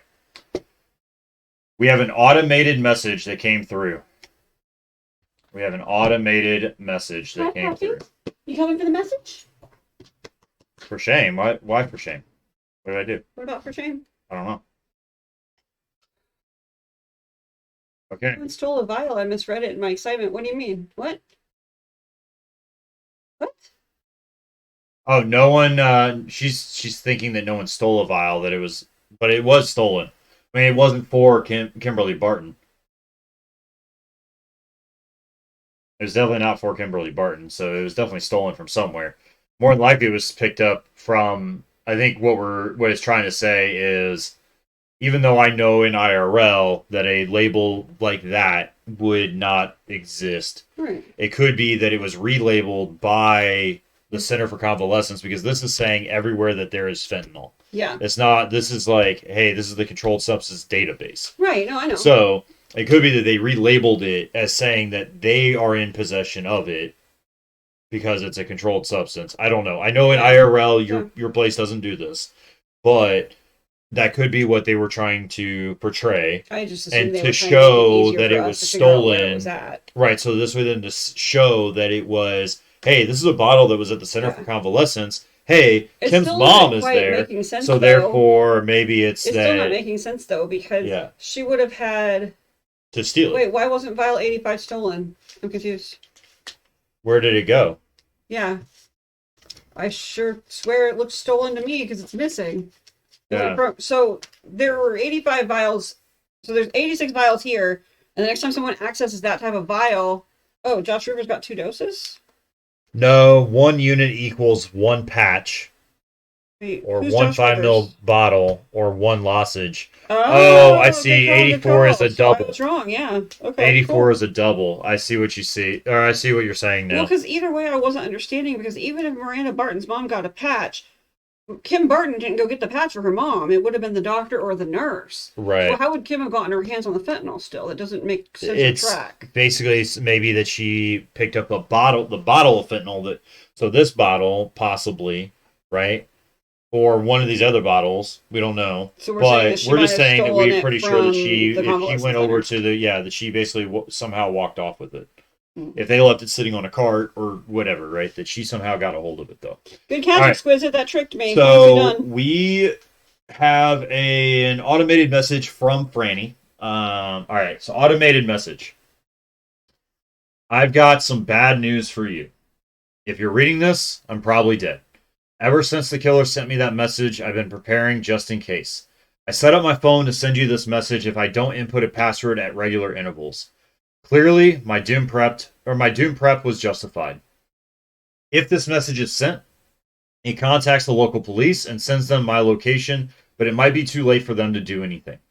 I'm assuming that if I'm dead, it means the killer is still out there and no one but us knows who they are yet. I'm giving you access to Ashley's blog so that you can upload conclusive proof of the killer's identity to the blog for all of Coppercliffs to see. We can't let Ashley's work and our work go to waste. To find the blog's password, you'll need a few things: this message, the sealed envelope I sent you, and the codes I included in 3 of my recent letters. Open the sealed envelope and read the instructions very carefully. We're going to need to apply those instructions to the last 3 letters. The last 3 letters I've written to you during this investigation. When you figured out the password to Ashley's blog, go to the upload page on the blog and log in. Upload any relevant files from KeepSafe to the blog. Goodbye, detective, and thanks for your help. We made a pretty good team, if I do say so myself. Now get to work and finish what Ashley started. P.S. Reggie's getting one of these messages right now, too. Their message will send them my last recorded GPS location and tell them to send the CCPD to that address, just in case. It'll also tell them to find a safe place to hide and stay there until the killer is apprehended. If the killer is looking to eliminate all of the loose ends, then Reggie's life is in just as much danger as mine. Please make sure that Reggie doesn't go out like I did. All right. That's definitely not what I expected. Right? Maybe we can save her in time. Who knows? Okay. I need to go make a copy of this one probably. That's a lot of letters.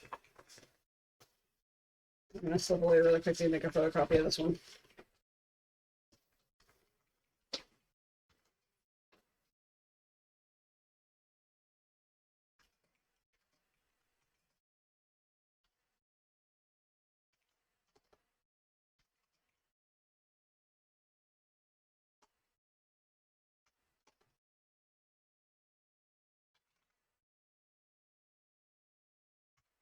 Okay. I'm going to put this into the Discord.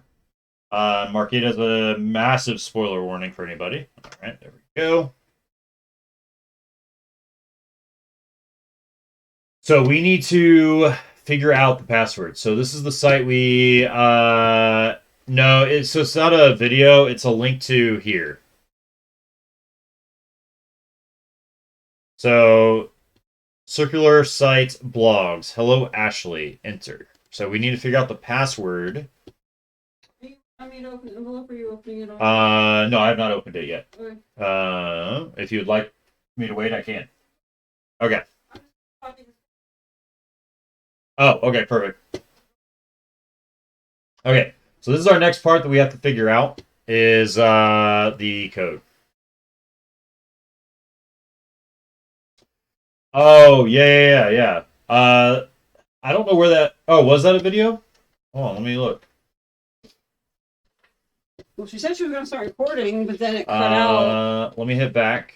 Then she was going to record, but then it cut out. Like we lost her. Like she got attacked or something. Yeah. I don't think I saw a video. No, it just says, shit, I hear something. I'm going live. I'll set the video to save automatically in case we get a confession. But only thing I've got is this part here where it says upload page. Nothing else is clickable. Just the photos. Yeah, nothing else is clickable that I'm finding. However, if it's saved automatically, maybe it's in here somewhere. Did it save in here? No. No, we don't get a video of the killer. We got to figure out and post it on the blog who the killer is. Okay, so we have the blog page up. Let's see. It is the correct way. So, all right. So let's see here. So 2 forward, 1 backward. Repeat. Could be pretty easy. So let's try that real quick before I ruin my whole thing since it's a combination grouping. So 2 forward, 1 backward, repeat would be, so ignore all this. This is from a previous stream that we tried solving it and it did not go well. So RXM GMSUBPE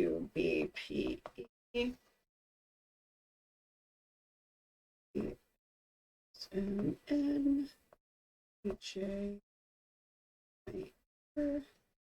CZ. Okay, so one more time. It was 2 forward. So it's going to be painful.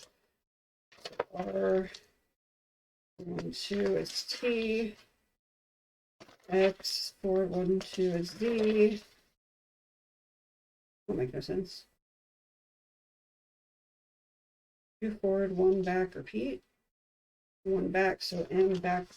Oh, never mind. 2 forward, 1 backwards, repeat. Just kidding. I don't know. I'm confused. Exquisite, you got any ideas? I'm broken right now. I thought it meant letters. 2 letters forward, 1 letter back, and then repeat, but that don't make no sense. If I do RXM. Where are we at? So it says 2 forward, 1 back, repeat, and I assumed it meant 2 letters forward, but now I'm thinking I was wrong. So is it 2 letters forward, 1 letter back, 2 letters forward, 1 letter back? Okay, is this the first one? Yes. Okay. And that's this one down here. So maybe it's okay. So maybe it's 2 forward, 2 letters forward, 1 letter back, 2 letters forward, 1 letter back, instead of 2 physical letters forward. Maybe. 2 forward, 1 back, 2 forward, 1 back. So like R is 2 forward, X is 1 back. So let's try that. So the R would be 2, or sorry, the R would be forward 2, and then that would 1 be back. T, okay. And then the X then would be different. It would be W. That works. Okay. Now we're in process. So TW, and then so M would be again 2 forward. That would be 1, 2. That would be an O. So 2. Okay, we're getting there. All right. So I'm gonna have to do it this way. Forward, back, forward, back, forward, back, forward, back, forward, back. Okay, so that one's gonna be back. So can I give them to you? Yeah, if you'd like. I think I've got this the most recent one figured out too. Okay. Yeah. I just started at the beginning. No, you're good. Yeah. While you were working on that one, I figured because I don't have the other 2 pulled up. But I did have this one. Sure. So the every other one for this current one is every other letter. So RE. So if you spell it out where you're circling every other letter, it's reverse is the first word. So what's the other one? The keyboard one I thought about earlier. Was that really keyboard or is it every other KYH maybe? I don't know. Maybe I am wrong. I don't know. I think it needs to be unscrambled. Or possibly. Maybe not. It just every other. I mean, because it just says every other. So okay. Yeah, reverse. Maybe it's every other, and then you have to add the vowels in. Maybe the vowels are missing. Maybe. Because that one's going to be the most difficult, right? Because it's the final one. Yeah, Let's finish this one first, and then we'll keep going to the others. That works. Yeah. I'm going to start trying to figure out the second one. I'm on the right track. It's just going to take me a minute. So I'm going to have to keep flipping. Unfortunately, I don't have a second copy of this right now. So G, forward. So let's see. So G is backwards 1, so it's going to be F. Grab this to help. And then M is forwards 2, so M would be an O again. Okay. So we're looking from basic alphabet, you're basically for so if basically I say back 2 or forward 2 and then back 1, right? So if it's R, it's T. Correct? Yes. 2 forward. Yes. Okay. So for M, tell me what you got just to make sure we're doing this right. M would be back 1. No, M would be forward. Would be forward 2. That's O. Okay. So S would be back 1. S is back 1. R. U is forward 2. W. This isn't working. B back 1. B would be A. Then if it's back 1. I'm thinking P forward 2. Oh yeah. Oh, no, you're good. P is R. I'm not sure if we're right on this one or not. Spells roar. And then E backwards 1. E backwards 1 is D. Oh, forward! Oh. My silly handwriting. Well, I mean, sorry. Did you know that in order to move forward, you got to roar? I'm going to smack you right now. My brain is spinning. You do. Look, see? You got to roar. Now you're never in roared. Yeah, forward roared. All right, so forward 2. Keep going. Forward 2 on D. We got 3 more passwords to crack. Come on. Oh, wait, what am I doing? So find B, go 2 forward. F. Find S and go 1 back. R. Find M and go 1 forward. 2 forward. Oh. And then I bet you N 1 back is M. Yeah. Yes. All right, so P forward 2. What is it? P forward 2. Mm-hmm. R. J back 1. I. E forward 2. G. I back 1. H. R forward 2. T. All right, last 3 letters here, guys. L back 1. Okay. C forward 2. E. Z back 1. Y. So, yep, 2 so 2 forward. From right key. Okay. So let's interpret the next message and see if because it's all supposed to be combined, right? Probably, yeah. We need to find the right key, the right word, or the something. 2 forward from right key, maybe on a keyboard. Oh, could be. Could be. There was that Control F thing. So so star equals take 1 letter away from all and then unscramble. So the star is going to be this one. And so we have to take 1 letter away from each. So basically, it's a negative shift on each of them, I think. Yeah. So do you want to? Do I want to write this out, or do you want to just tell me the letters? So if and then we unscramble. So going back, then B would be A, right? That's my understanding. Yeah. So like S would be back 1, T would be back 1, G would be back 1. So S going back 1 would be R. Okay. T would be S. G back. F. Okay. U back 1. T. And J back 1. I. Okay, so we do have shift. SHIFT, because they're all going to be scrambled. Right. So shift. Okay, so that's working. Okay. So the next one's going to be NAD. Whimsy's got it. And? Yep, that one's going to be and. Okay, and then IS. Okay, so sorry. So I back 1. H. S back 1. R. E back 1. O. U back 1. T. V back 1. U. And G back 1. F. Well, I thought it was TROUGH, but that don't work. We'll have to come back and try to decipher like the scramble in a minute. What's G back 1 and P back 1? G back 1 is F. And P back 1 is O.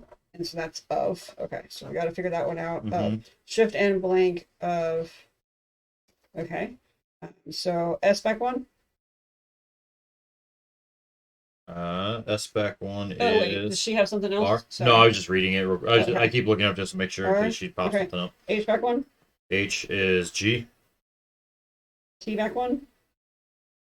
T is S. F back one. Everything's back one, right? Correct. Okay, Yeah. then yeah. So I don't need F to keep saying is F. Yeah. F is E. E. Okay. J. I. F. E. Yep. And H. G. Okay. And then the final one, M. L. P. O. S. R. F. E. E. G. F. X. W. So, well, this might be through, but that's not right. Shift and blank of blank blank. Which word was that R. after the and? The G. Let's see. Yeah, G is F. So F's definitely there. You want to double check the words? Like I is H, right? I is H. V is U. Yeah. Wait. Yeah. Sorry. Yeah. Sorry, I was kind of double checking All right. from You just double check it then, because my brain just got first and fourth. Okay. Fourth. That's the Okay. word. Okay. Of blank blank. Yeah. So Sounds like not there's a shift. keyboard. So she was saying first. Oh. So first and fourth. Although that would shift would work too, I think. No, it's wrong. There's no H. Oh, okay. She's right. So first and fourth of. My brain saw what it wanted to see. Oh, that's all good. Because we were talking about keyboards. Oh, yep. Yeah. Okay, so first and fourth of. What is that? I wish I could remember the class of '98 scrambler right now. Yeah. We're gonna cheat and we're not cheat. We're going to. Oh, never mind. My phone is dead as a doornail. Is that Apparently one that is not plugged in. Furlough? Well. Is that cord not plugged in right here? The switch is probably off. My phone's completely dead. You're good. It's not going to turn on anytime soon, so you're good. It's I can't look up RGSEIEG. Put in the scramble on there and see if anyone can come up with the right words. Mm-hmm. Yeah, that's what. Sort of just confirming. No, do you mind just putting them in the computer for everyone? Oh yeah. Yeah, because I can't look it up on my phone now. I don't have a way to search and unscramble it, so we're gonna have to them do it, or you're gonna have to do it by brute force. Okay, so the next word is LOREFW.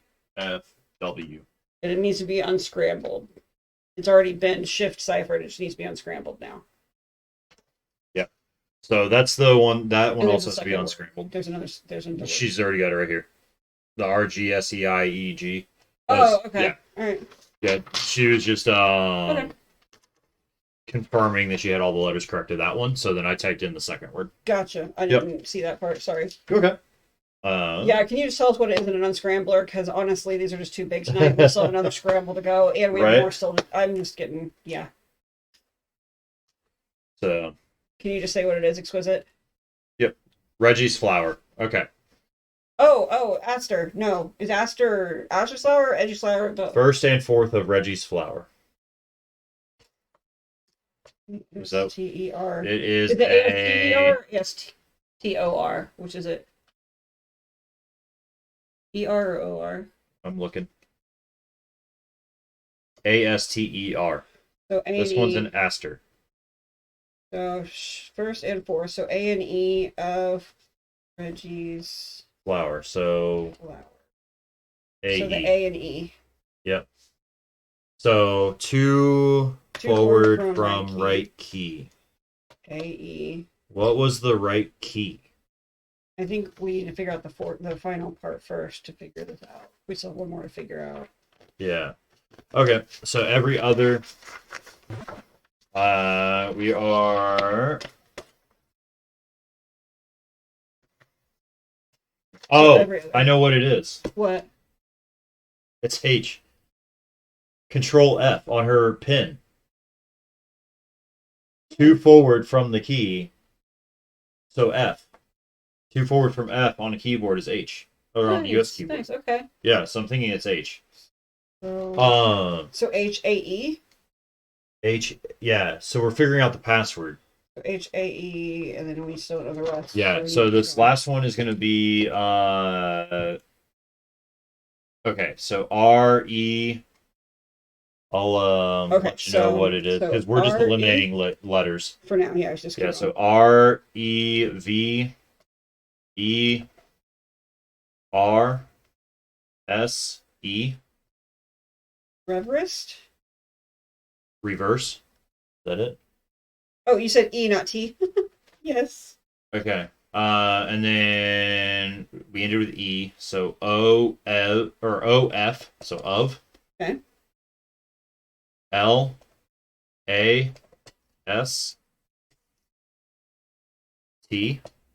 Reverse of last. Okay. Then THREE.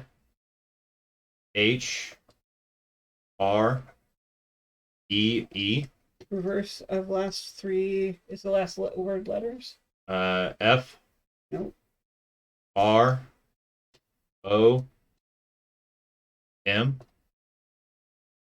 And the next word is going to be THIRD. WORDON.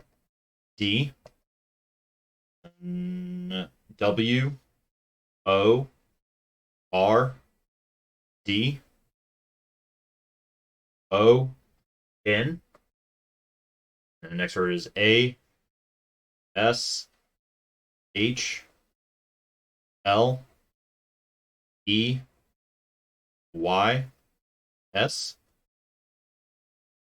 Then GIFT.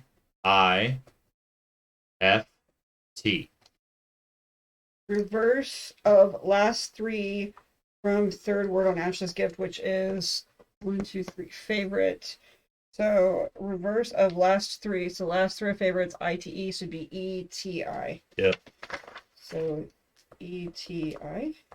So HAEETI. HAEETI. Oh. Not trying to make a joke, but whatevs. Okay. I can't look it up to see if it means anything.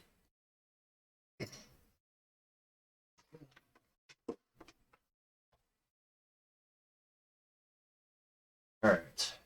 Oh, that made my phone happy. Yep. All right.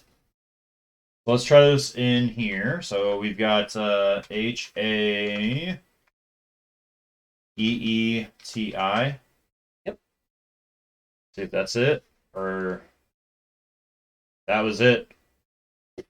That's it. That's a weird one. Yeah. All right. Please select a file to upload. So it looks like we just upload frannyfiles.zip. It looks like so we're uploading pretty much just everything from everything. Let's hit upload. Dun dun dun dun dun dun. Oh, cool! It's got the little ticker. Yep, it's got the little uploading. The torture. Okay. You received a new message. So do we hit go or hit go. cancel and then watch a video? We hit go. Okay. All right. Wow, this is a long message. Okay. Let me get a screenshot of this. I won't cheat this time. Okay. Sorry. I know that it takes a little bit for me to do this. No, you're good. It was because I thought you were reading it because I thought you were scanning it up and down. You explained what you were doing, okay. So I understand now. It's just at the time I thought you were toying with me because you were scanning up and down reading it and you weren't reading it to me.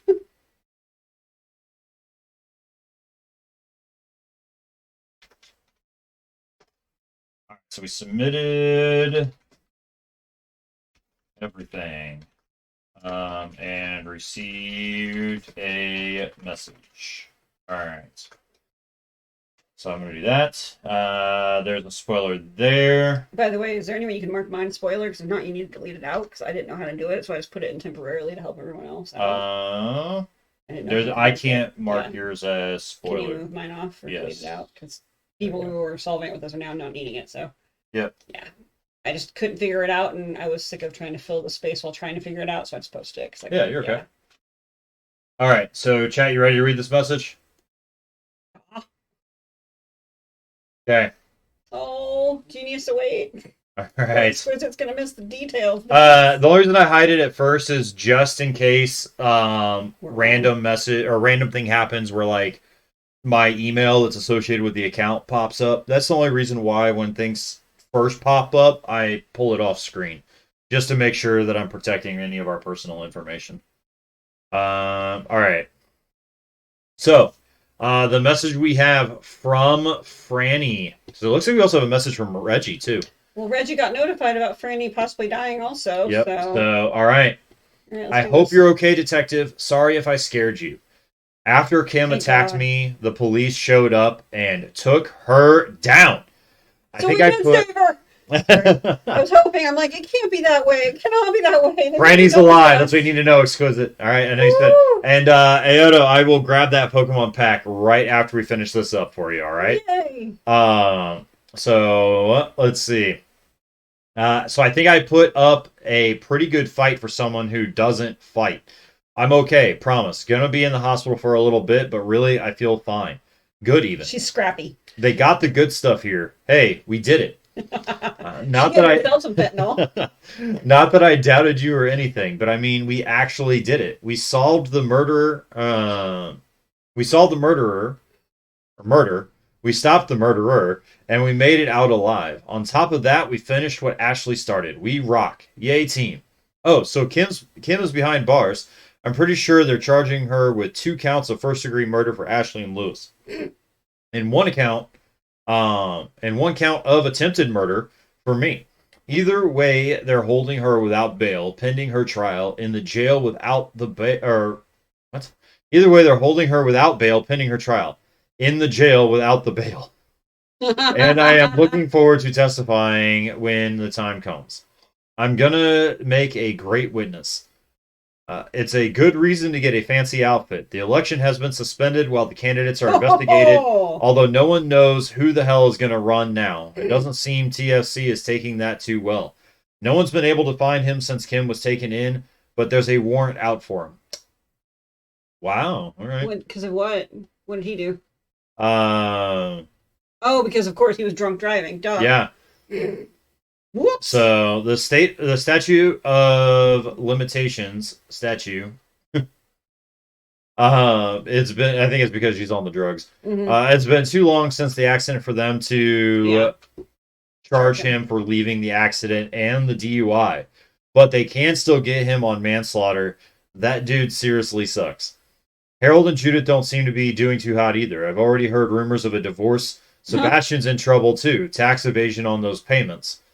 That's how they got Capone, you know. I'm not sure what else to say, but thanks to you. Thank you so much for all your help. We couldn't have done this without you. I know Ashley would be grateful to this entire ordeal has been or that Ashley would be grateful too.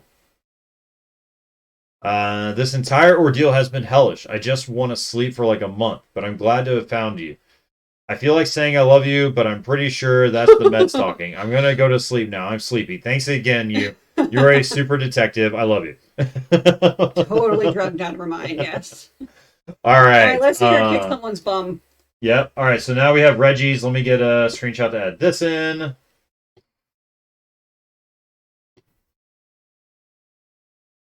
Okay. Yeah. Want to make sure I get it all in one screen snip. I can't remember if I got Franny's name in that last image or not. I hope I did. Oh, he did. But it should Oh, be well. okay because we can tell it's Franny. She's Right. talking out of her mind. All right, we're gonna mark that one as a spoiler as well. There we go. I need you to show me how to do that again. All right. On PC, it's I think a specific way, and then on mobile it might be a little bit different. But Gotcha. Look at it. All right, so this is from Reggie. So right, and probably a concussion from the fight. Hi, detective. Sorry if I still sound a little shaken up. Franny's message really scared me, and to think that Kim almost got to her, and for what? To make sure that deal with Valdivian went through and she got her money. It seems like when Ash started looking into her car crash, she accidentally got too close to something even bigger. Turns out we were right all along about what TFC and Valdivian were up to. And I guess Kim was willing to do whatever it took to keep it from getting out. Was protecting her payout really worth killing 2 people for? And almost a third? It scares me to consider what would have happened if Franny hadn't set up that message, or what could have happened if you hadn't uploaded all of our evidence to the blog. You're a real hero, detective. You really brought justice to us all. Me, Franny, Ash, the town, even the families of Morgana Wilkes and Isabel King. The women killed in the crash all those years ago will be grateful for what you've done. Docs say that Franny will be just fine. She's just hopped up on painkillers, so she's a little loopy. She has a broken clavicle, but that's about it. I think I'm going to ask her to move in full time. I hate being alone in the apartment, and she's the only one I would feel comfortable living in Ashley's room. I can't thank you enough for finding out what happened to my sister and helping to finish the work she began by exposing the corruption that was rotting this town from the inside out. This entire nightmare has been heartbreaking and terrifying, but I'm grateful that I've finally gotten closure about Ash's death. I'd give anything for her to be here right now and see how everything turned out. If you're ever in Copper Cliffs, come by the flower shop and say hi. Franny and I would love to take you out for a burrito. All right, there we go. That was one of the biggest things they debated with Ashley about. Oh, yeah, yeah. Burrito in town was. Right, yeah, exactly. So anybody else shipping Franny and Reggie together? There you go. Now they're gonna. It looks like they might end up moving in together. Yay! She can officially get off the couch and into a bedroom. Right. Okay. I was starting to kind of get that there was something there, like whether it was friendly or relationship. Yeah, who knows? I definitely was getting that they were becoming friends at the very least. They seem to be helping each other heal or grieve at the same time. Yeah. Yeah, I don't know if we know age on. I don't think we know how old she is. Reggie or Franny, an IT actually. person, and she's smart. Yeah. And I think Reggie is the older sibling of Ashley, if I remember correctly. Yeah. So, all right. Video. Yep. We've got.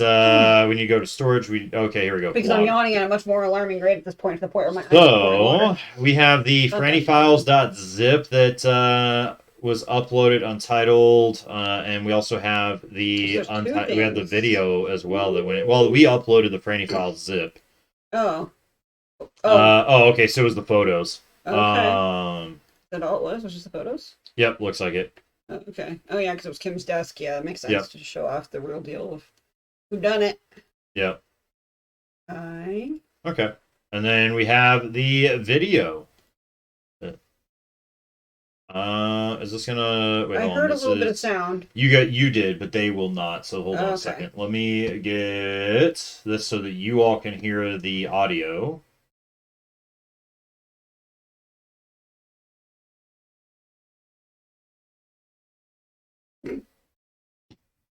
I think someone's tummy is telling them they're hungry. They're probably. More, so. All right. This is this one here. Okay.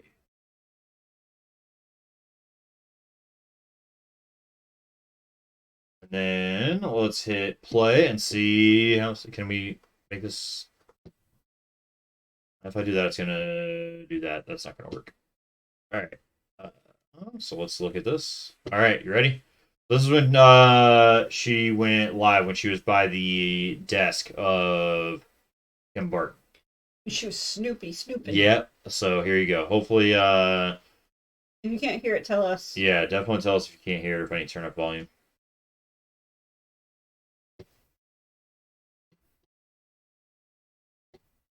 I need to turn up. Okay. Start it over and do that. It was like. Oh, I think this opened up in a different one. So there we go. All right, so let me turn that. So it was under. I actually had it correct and underneath the same files of the music, which that I need to fix real quick. Oh, many settings. There we go. Well, so that stuff that I don't want recorded, like music and stuff like that, then doesn't get recorded. Okay. And then let me grab this so we can hear it better.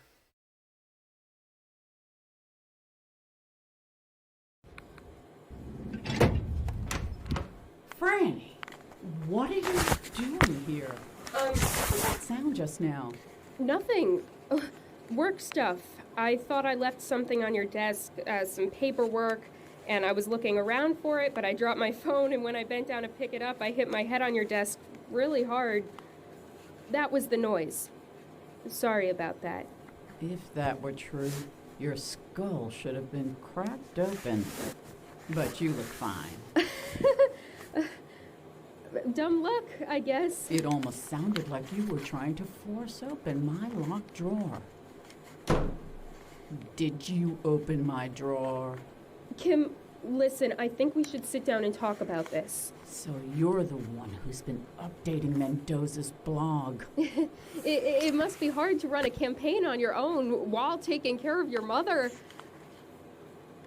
He made you do it, right? Did TFC make you kill Ashley and Lewis? Ooh. TFC didn't make me do anything. You still made a choice. I'm sorry, I don't have choices anymore.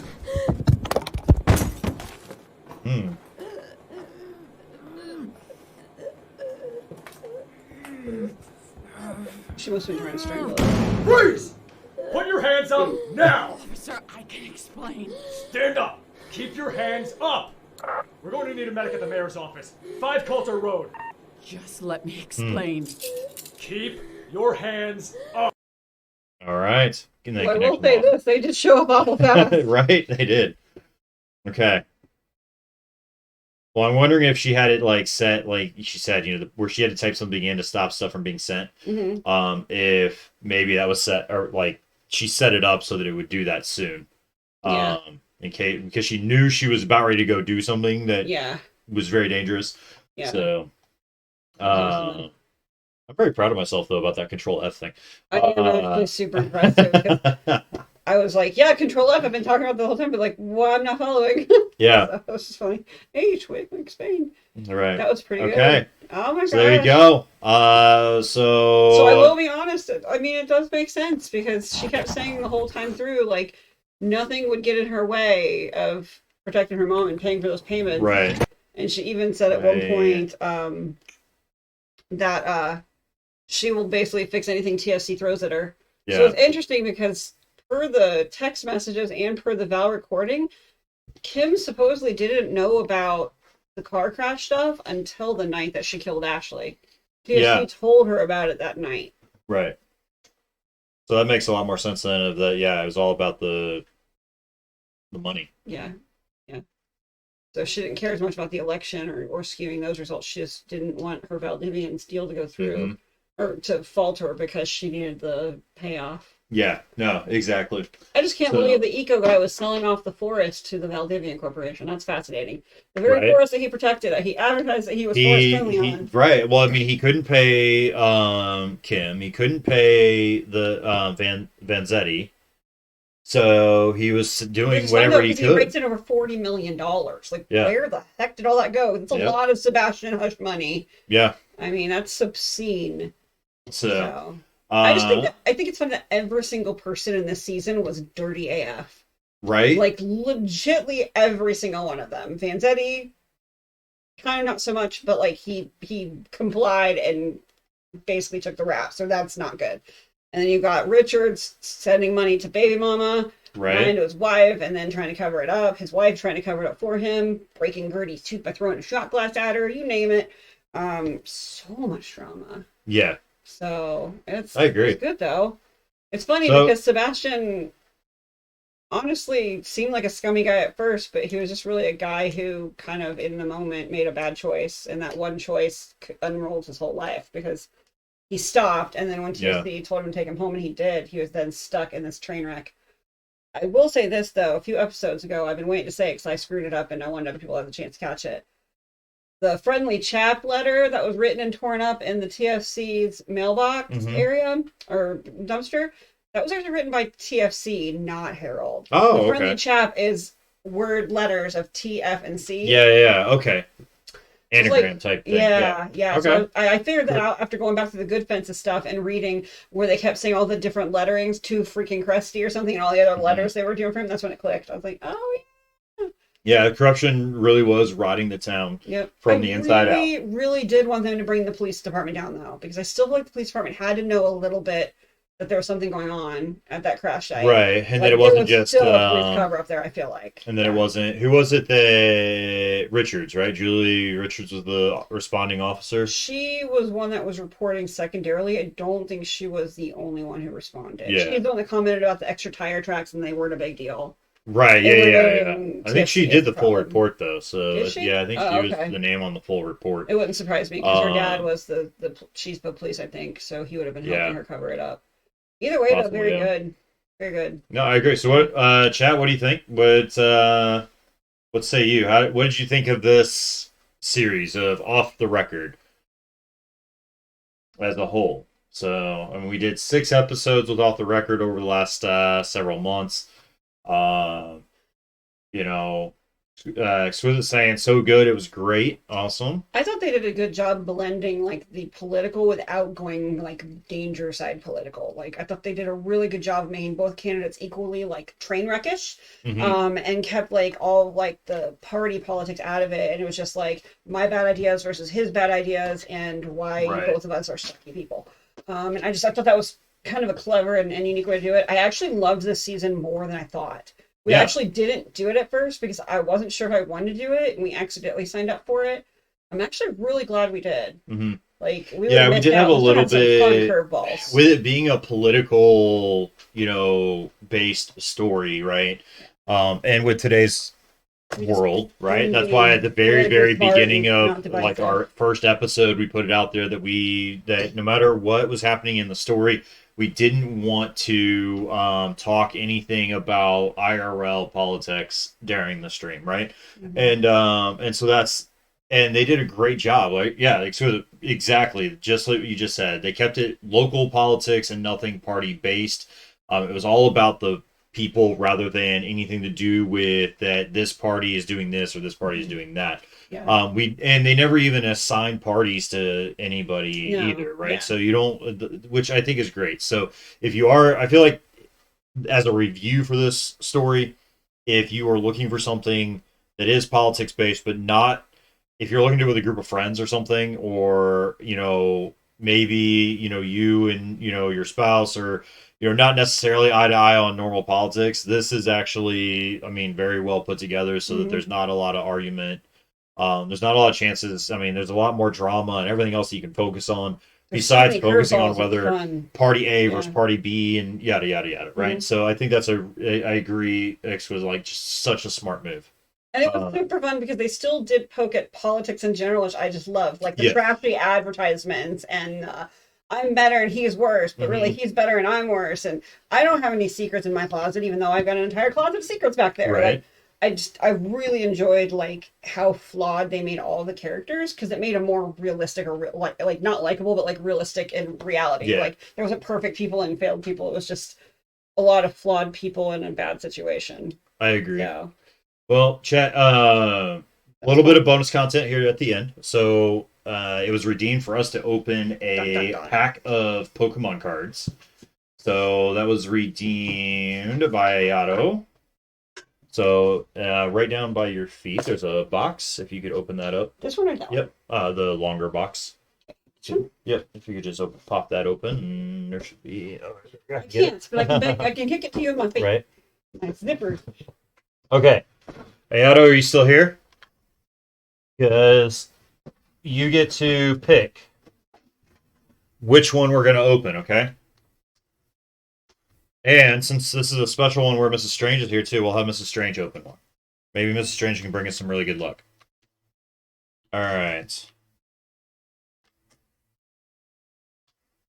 Alright, so we've got Lost Origin, we have Darkness Ablaze, and we have Vivid Voltage. So those are your options. We're actually going to go over here, do like the evidence room thing again. Go. So what do you want, chat? You want, let's see. I think, well, which one do you want? Well, Lost Origin? Okay. Apparently. I just went for the colors. Okay. There we go. And then I think I'm going to go with Vivid Voltage to try to go for the Chonkachu. I'm going to try to go for the Chonkachu. Chonkachu is freaking adorable. Right. Just saying. I'm weird All right. though. Like I like the weird Pokemon, like Numel and some of the other really, Right. like anti-fond ones. Like Right. So this, all I do is I just tear it off the top like that. Make Oh. it easy. okay, You don't have to do it that way, No, you- but I was just showing it the easy way. easy, easy. All right. You first. Okay. All right, let me get over here.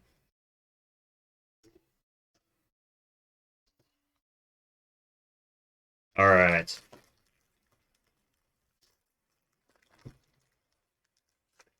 So, I'm not sure if they're still here or not. yeah, I didn't see any answer from them, but we'll still open them up. Okay. So 2-for-1 deal. Even though they only redeem for 1 pack, we'll do 2-for-1. All right. Bonus content. And then Take the try not to out of show it. that. Yeah, because people like to have I've stuff learned pointed at this. streams. Okay. So what you're gonna do then is when you open the pack. Am I gonna do it red this time Yeah, or you're wrong gonna- this time? You're gonna do okay. So you're gonna take the pack. You're gonna do 1, 2, 3, 4. Okay, Okay. and then move those to the bottom. Okay, but I have to All take right. that special card that I can't let anyone see off first, right? Yes. Yeah. Got it. Yes, eventually. I will claw my way in. Okay. Right. Yeah. Exactly. I mean, however you do it is the right way. Okay. But That's yours. there you go. Thank you. Okay. So Okay, but I will say this. One more time. I will say this, chat. Like this. Both packs have the black backs, so those are good signs. So this 4 and then bottom.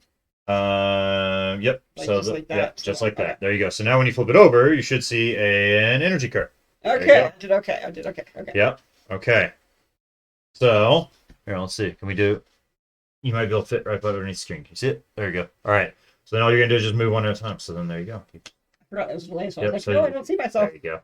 All right. You got it. Hitman top. You got Poliwhirl. There you go. There we go. Let's see. Can we get a double hit like on all this and get like amazing pulls? Let's see. All right. And then the next one. Oh wait, that's funny. Litwick. Yeah. There you go. Oshawott. Oh, cutie. All I right. might like the ones that look like pandas. Shocking. Shocking indeed. Right. Duskull. Rockruff is a cool one. He's The new Silver He's like, Tempest has "Oh, a look at full me." art version for Rockruff of a trainer gallery, and it's Aw. amazing. That's awesome. All I like it in right. my deck. I picked cute things. Look at this. I got a cute seal. And I Right. got a cute Rockruff. Seed. Okay. Rylu. All right. You got a reverse Lickitung. There you go. Oh, look and at a it. Moo Moo Cheese. So heal 30 Woo. damage from up to 2 of your Pokemon that have energy attached. And then yours is you have Drool for 30 damage. All right. That's pretty accurate, actually. Right. Yeah. And then the rare card is. Ooh. Oh. There we go. It's a wolf thing. That's pretty sweet. There you go. Which one was the? There was one of them. I think she said it was an otter. And then Zarude V and a Sable There it Eye is. Hollow. There we go. So we got 2 good hits. I So don't think I boom. had an otter. I had a Rockruff. And I had another Licky Tongue. Did I have That's an why otter? I thought this was funny. Because I had 2 Licky Tongues. Mm-hmm. Oshawott. Is no, Oshawott otter an or otter? Oshawott is an otter. Oh, Nice. see, I thought it was a panda. Oh, okay. It's a So there you go. little Yeah, panda. Oshawott. Well, I like otters too. I'm not too picky when they're cuddly and cute. I really, yeah. They're Okay. squishy. So there you go. That's funny. I just thought it was funny. I had Licky and Licky Tongue. Right. So Moo Moo Cheese have a jumper. and Zarude V. That's okay. It's a common. That wolf one's cool. Have you gotten this one before? I'd have to look He's for pretty Vivid cool. Voltage. I'd have to take a look at my collection and him. see if I have that one. Yep. So there you go. So there's your bonus content. This is like a baby bell cheese. I'm not kidding you. This is like a baby bell cheese. Right? It does look a little bit Like like, a the Baby Bell Pokemon baby cheese. So. bell cheese. Well, Well, like a cow or a dog, you don't get to know. Good lord, heavy impact. That is heavy. Right? You always try to catch the cute ones in Discord, right? All right, so chat, thank you so much for coming out and closing up episode 6 and closing out the so much season better, of Off finally, the with some Record answers. with us. And then the next one that we will be doing is going to be Royal Street episode 4. Mm-hmm. So stay tuned for that. That'll probably be in a couple weeks. So If you are watching this on YouTube, thank you so much for liking and subscribing. But for following our content, it is tremendously helpful, really, really helpful to us. And we really appreciate it more than anything. If you like, down in the comments, or not in comments, but leave a comment down below of what you thought of the season, is what I was trying to say. But down below in the description is the Discord link, along with any other links as well that we have down there for you to follow us on social media, to be able to follow us in Discord, and be able to follow along when we are live. If you'd like to tune in for other stuff, I'm typically live Monday, Wednesday, Friday, 6 p.m. Eastern, with all kinds of different things. So Marvel's on stream, Pokemon, those have been kind of the two primary here lately, but it changes up as well. So, but we'll catch you next time. Thank you, Exquisite. Yeah. Good night, everyone. All right, stay safe, stay strange.